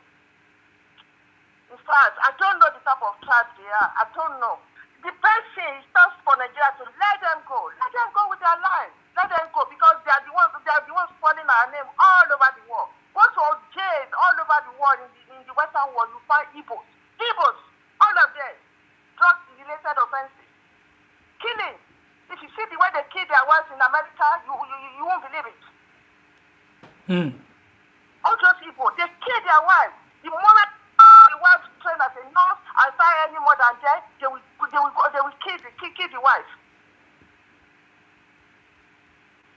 I don't know. They keep spoiling our name, giving us bad names, and thank God, the Western world, they are trying to. The Nigerian government is telling that it's not all Nigeria. They are Igbos. There is a certain tribe in Nigeria that call Igbo that they are criminal-minded. They are criminals. That's what they keep telling them. Even the Thailand government, they know them. When they know that I know you are Igbo, we're going to tell you, your tribe is a very bad one. Not all Nigerians that are bad. And now Tinubu, Ashaja has come in, they'll be lobbying to come and be part of his government. They're just, I don't know, they're shameless people. Very shameless people. If I were them, I would not even have anything to do with Ashaju, his government and everything. Anyway, my brother, thank you so much for the awareness, for opening our eyes, and for your support. And God will support you in all the way of your life. Thank you. So much. Thank you very much for your contribution. I appreciate you. Thank you very much. Thank you very much. The city boy is here, guys. What we are trying to explain is that the city boy defeated all defeatables. Mention them. There are so many things you can mention. He defeated them. Where is a Kanayo that was shouting that Igbos, they are everywhere. They have how many votes? You see, these are the problems that they cause in the country. Are you getting me now? Where are those people? Where is Kenneth Okonkwo now? We will go on national television shouting for Obi. When it was time, the disobedient children, they silenced Kenneth Okonkwo.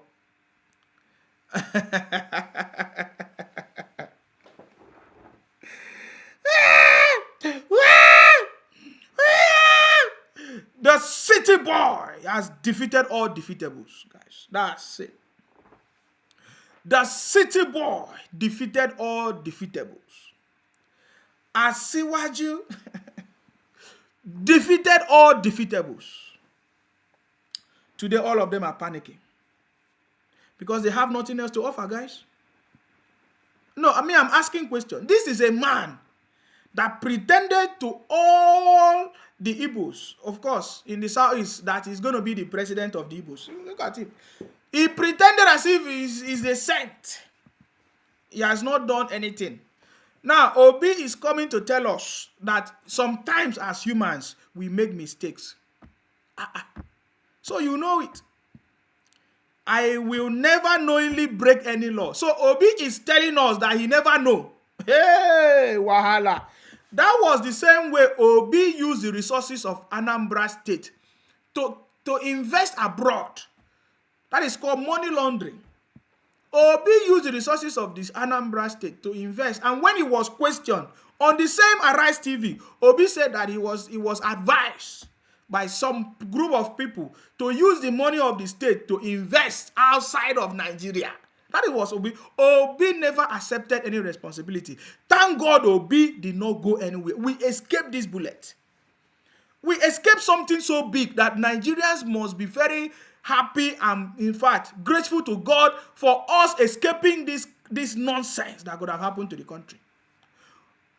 There is no place that Obi accepted any responsibility. I remember when Obi was questioned about the strike in Anambra State. Obi never accepted any responsibility, guys.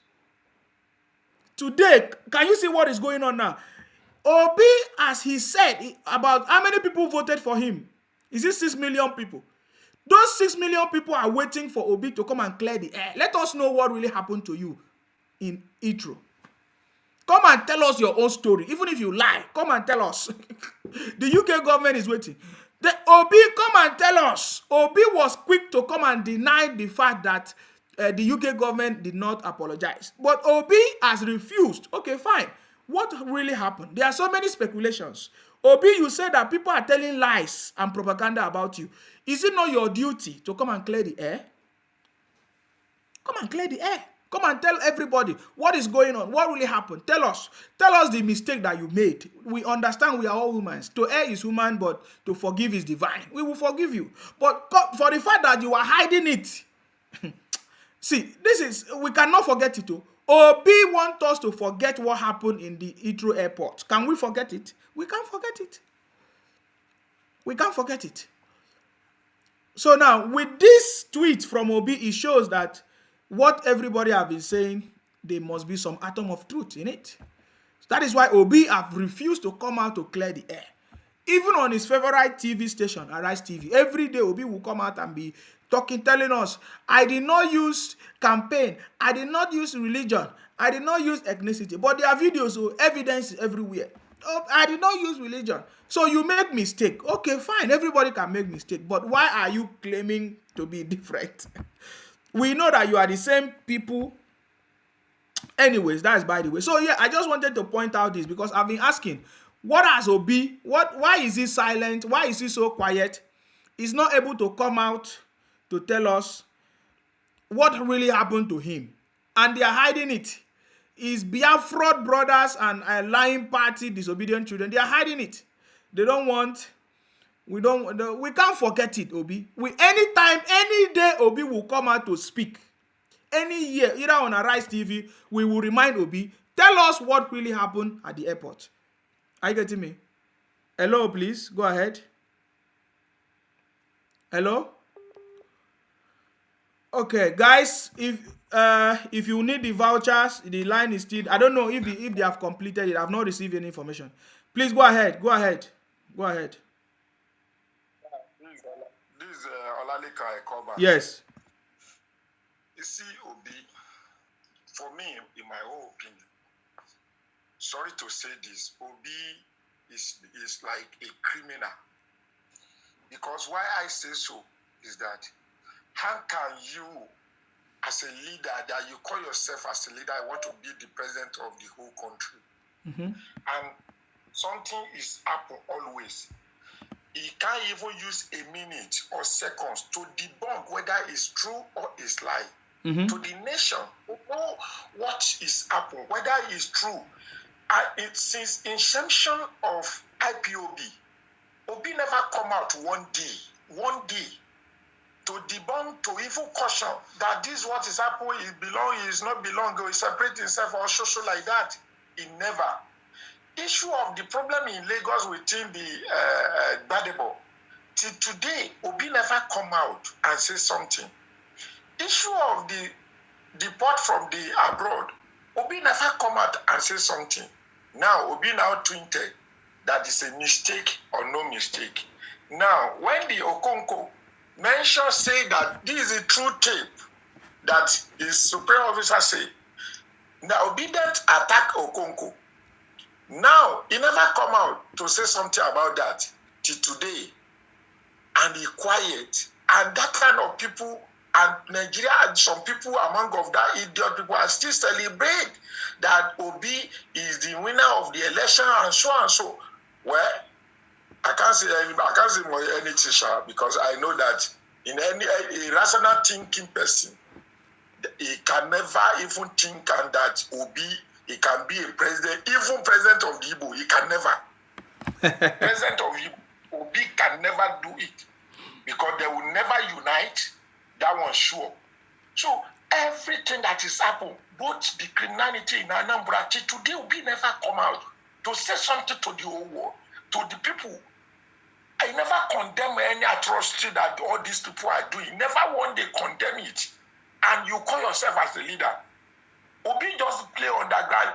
I think the man is a snake underground. Thank God, as you say, that we escape a big bullet. We thank God for that, that we escape it. And God help Nigeria. Because if that man win, I don't know what will happen to this country. I don't know what will happen to I can tell you what will happen. No? In fact, it will be worst. So I don't know. All these people that they are supporting Obi, all these their media house, they should come out. I think one woman came out of recent. One of the spoke woman, he said that in Nigeria people need to answer for that, then clone the passport and so like that. I don't know. Some people will just come to the media without thinking. I don't know. Maybe they think that the whole Nigeria are full. I don't know. So it's not today they are monitoring Obi movement. It's not today. Obi just be hiding. And I thank God that God Almighty has already exposed all their secrets. And this is time. The head of our president-elect is exposed atrocity of all these evil people. And God's more than them. And God will dismiss them. Thank you, Sima. Thank you very much for your contribution. We appreciate you. The city boy is here. Yes. You are one man battalion. The city boy is here. Minister of orientation in Nigeria, by the glory of God. The city boy is here. That's all. Oh, is here? Yeah, thank you. Thank you very much for your contribution. I appreciate you. Thank you very much. Okay, guys, the line is open. If you want to call in and make your contribution, you are free. Because we are not going to take too much of time, guys. The vouchers, I don't know if it's finished. I've not got any update if 100 people have gotten it yet. The voucher is still available for your haircut. If you want to have a very nice haircut, reach out to this number for your free haircut. Yes, voucher, free of charge, of course, in celebration of the city boy, the Ramadan, and every good thing. So please reach out to this number. It's free of charge, of course. You can see the sponsor on the screen as well. All right, that's wonderful. Yes. So I mean, this is for me is something that we cannot forget. Obi, come and tell us what happened to you at the Heathrow airport. Tell us your own story. For the fact that you are hiding it, you don't want people to know what really happened, is uncalled for. Are you getting me now? As you wanted to be the leader of the country, you say almost 6 million people voted for you. Come out and tell us what happened. Don't say it's a lie, it's not a lie, it's a propaganda. We want to hear the story of what happened there. That is what we are interested in. So for the fact that you tweeted this, it means that there is something that you are hiding. Why do you always like to hide things from people? That is the question we are asking. Anyways, but that is by the way. That is by the way because the city boy have defeated all of them, guys. That's all I can say. The city boy.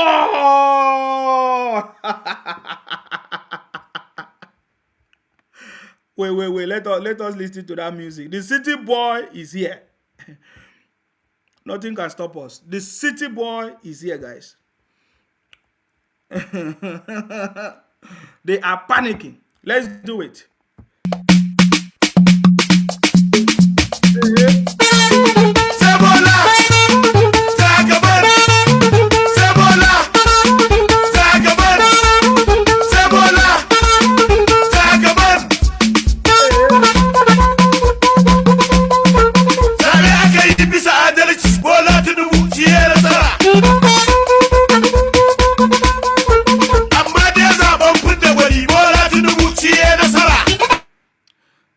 city boy is coming, guys. That is just what I'm trying to make you see. You understand me? Don't allow their propaganda and lies to stop you from knowing the truth. Are you getting me now? The truth is that the city boy is coming. He's the last man standing. He knows everything. Yes. Because he's working with intelligent people, technocrats, and people that are ready to bring prosperity to the country. Are you getting me now? That is why we are supporting the city boy, guys. That is why we are supporting the city boy. And just to let you know, of course,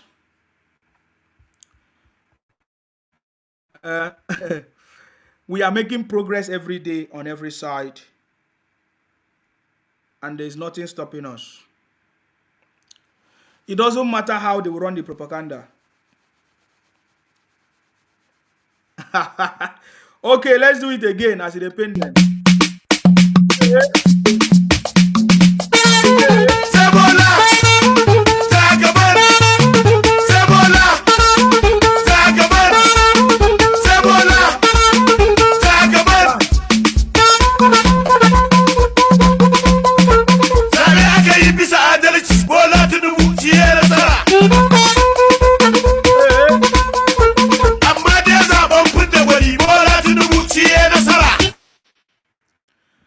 Obi is a boy, but the problem is that he's going to be a boy forever. Chai.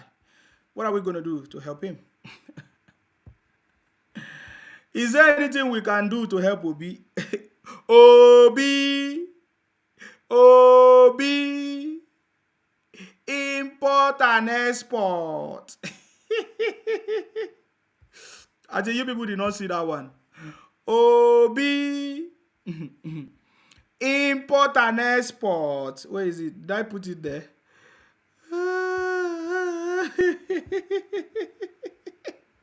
Now you cause am. Me, I don't do anything. No. Now you cause am. Where is it?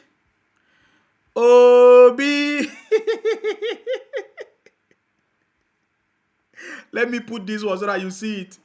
Obi.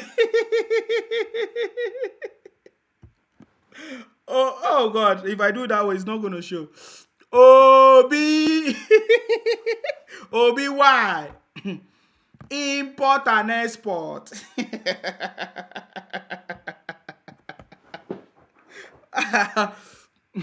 If we are doing it now, they say, Nsima, why don't you like Obi?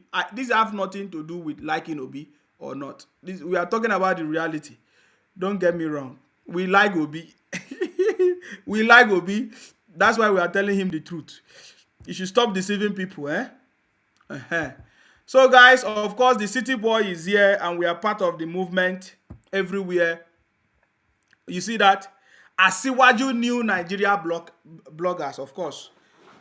The Nsima media is on the bloggers. We are taking over, guys. We are taking over. We are taking over.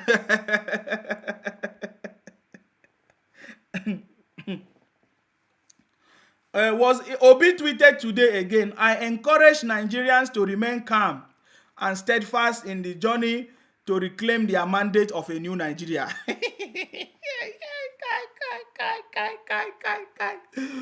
I will never give up on this journey until victory is achieved. Oh yeah, come out and be ranting now. Obi say, I never expected the journey to a new Nigeria to be an easy one. The forces who had over the years lived off the old order are bound to fight back, as is being experienced now. If they come at us through land, air, and sea, we will respond to them through. You see, this is the same thing that IPOP people used to do. Exactly. This man, Obi, we need to, I don't want to say it yet, even as I know. Obi, ask why Obi refused to condemn IPOP criminality.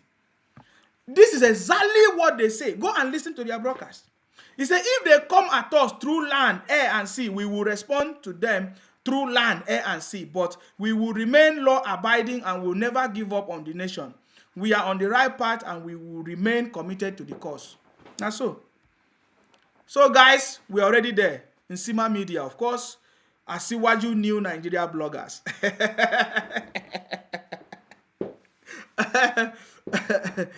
As they sweet us, he go dey them.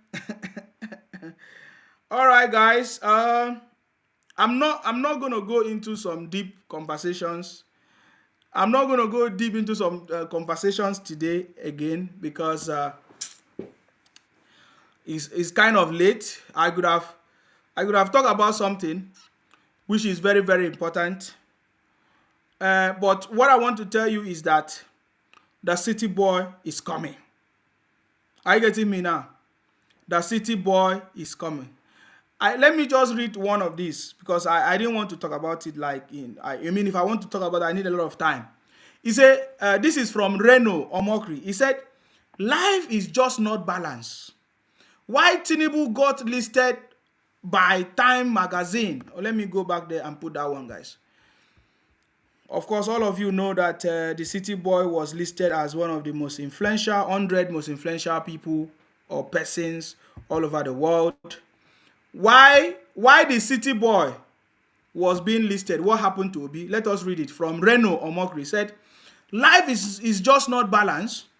Why Tinubu got listed by Time magazine as one of the 100 most influential people on earth in 2023? Peter Obi got listed as one of the top most influential people detained in Heathrow Airport in 2023. Now, the matter we still dey settle. Of course, Obi have not come out to tell us his own side of the story. So this is of a concern. That is why I'm doing what I'm doing, of course, because everything we do is work together. Are you getting me now? So life is just not balanced. Why Tinubu got listed by Time magazine as one of the 100 most influential people on earth in 2023? Peter Obi got listed as one of the top most influential people detained in Heathrow Airport in 2023. Now the matter we still dey settle. We have defeated Obi, defeated all of them, defeated the Biafra criminals, defeated all the defeatables, guys. Are you getting it now? So there's nothing they can do. Just like I said before, they can only be running propaganda, and maybe we'll help them in spreading their propaganda. Are you getting me now?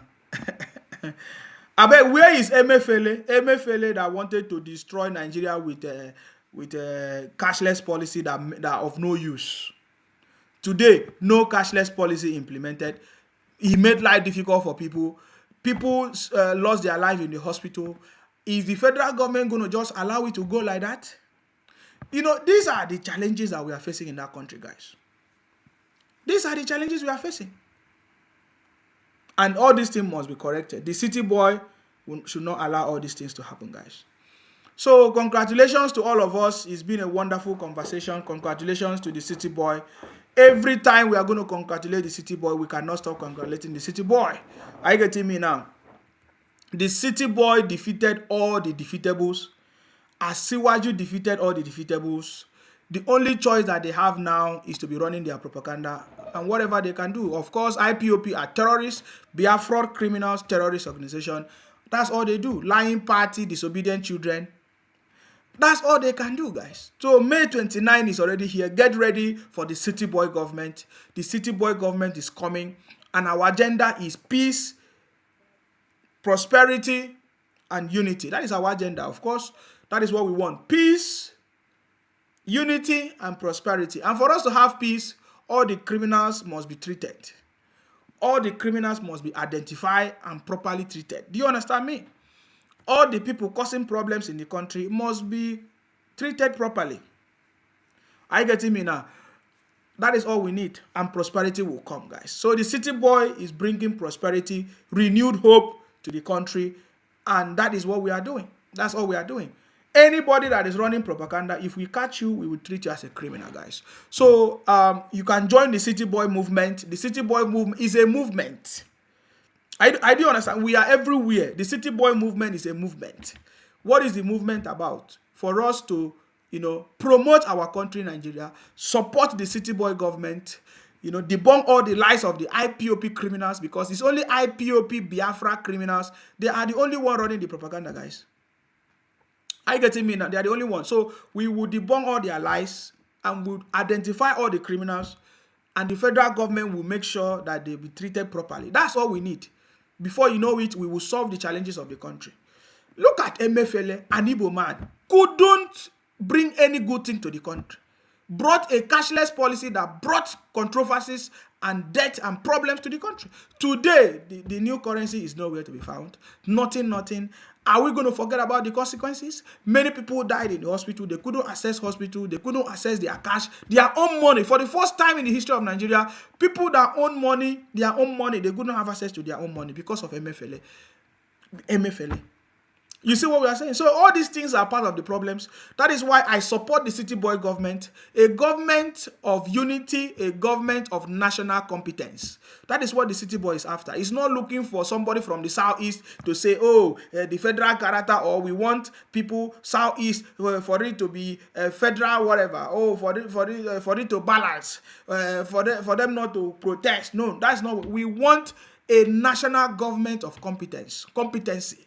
And the City Boy is, as we speak, is looking, consulting, negotiating, forming the team. Oh my God, I can't wait to see the team unveiled. We want to see the winning team that is going to deliver prosperity, renewed hope, unity, and peace to the country. That's what we're interested in, guys.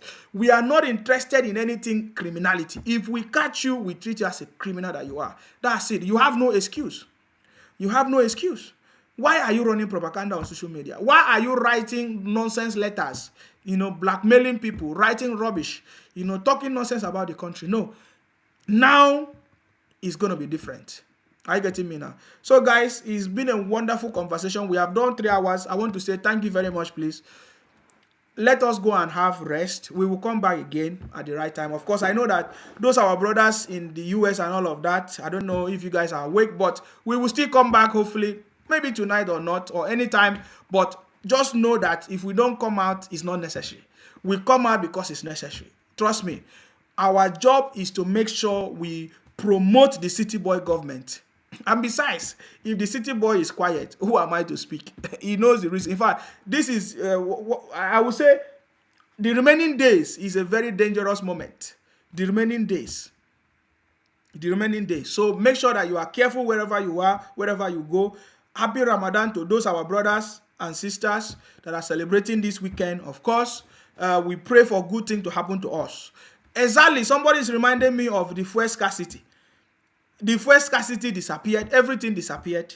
That is why we are saying that Asiwaju defeated all defeatables. In fact, today, I learned that the disobedient children are now reading the Nigerian constitution. But they told us before that there is nothing good out of Nigeria, that Nigeria is a zoo. All of a sudden, they want to be the president of the zoo. And they say that, oh, every day now they are making research about the Nigerian constitution because they are looking for something to use to, I don't know, to hammer on the City Boy. But they have all failed, guys. They have all failed. There's nothing that they are going to bring that is going to stop the City Boy. This is the City Boy. The City Boy government is here, guys. The City Boy movement is here and will continue to be strong and do exploit, guys. So please, if you want to be part of the City Boy government, you can just send me a text on this number. I will send you a Telegram link for now. Let me also say that if you have any video, any important information that you want us to know, maybe we have not talked about it and you feel it's important, the number is on the screen. You can send all the details, every information you have to us, and we'll look at it, please, because this is very important. Our job is to debunk all the lies of the criminals, Biafra criminals and IPOP terrorists through lying party, Labour Party, disobedient children. That is what they are doing today. Of course, the issue of Guinea passport and all of that is nonsense. I've just showed you the obese citizenship, of course, in the US. They are not talking about that. So they are a bunch of criminals. So that is not what is important to us now, guys. So I want to say thank you very much for giving us opportunity. Thank you very much for being with us from the beginning till now. Is powerful. Is more than 3 hours broadcast. That should be enough, guys. So I want to say stay blessed. Of course, we continue to pray for our City Boy, His Excellency Asiwaju Bola Ahmed Tinubu, for good health, prosperity, knowledge, the right knowledge to choose the right team to deliver prosperity, renewed hope, unity, and peace to Nigeria, even in this government. And we pray for a successful inauguration on May 29. That is our prayers, guys. We want everything good. We want peace. We want a difference. Something different in the country. We need something different, and we know that the city boy is bringing that difference because he has the competency, the track record, over 30 years experience, and the team of people, the technocrat to work with him and to deliver that prosperity and prosperity. That's all we are interested in, guys. So we pray for the city boy to continue to be strong, and we pray for all of us here watching, and those people that will watch later, and all of us that want good thing in Nigeria. We pray for good health and for all of us to be alive to see this new Nigeria led by the city boy, His Excellency Asiwaju Bola Ahmed Tinubu. May God bless all of you. May God bless the city boy, His Excellency Asiwaju Bola Ahmed Tinubu, and may God bless the Federal Republic of Nigeria. May God bless all of us. Stay blessed, guys. Of course, you know my name.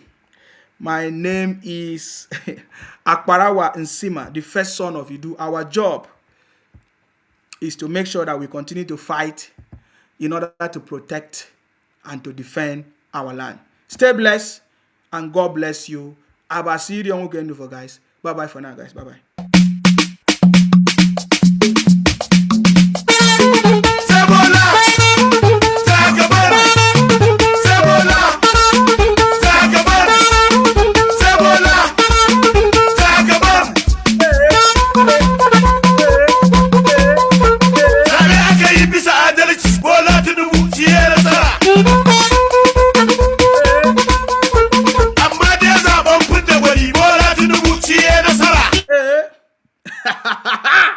I can't stop playing this. This is the city boy, guys. Let's do it again. Thank you very much. Let's do it.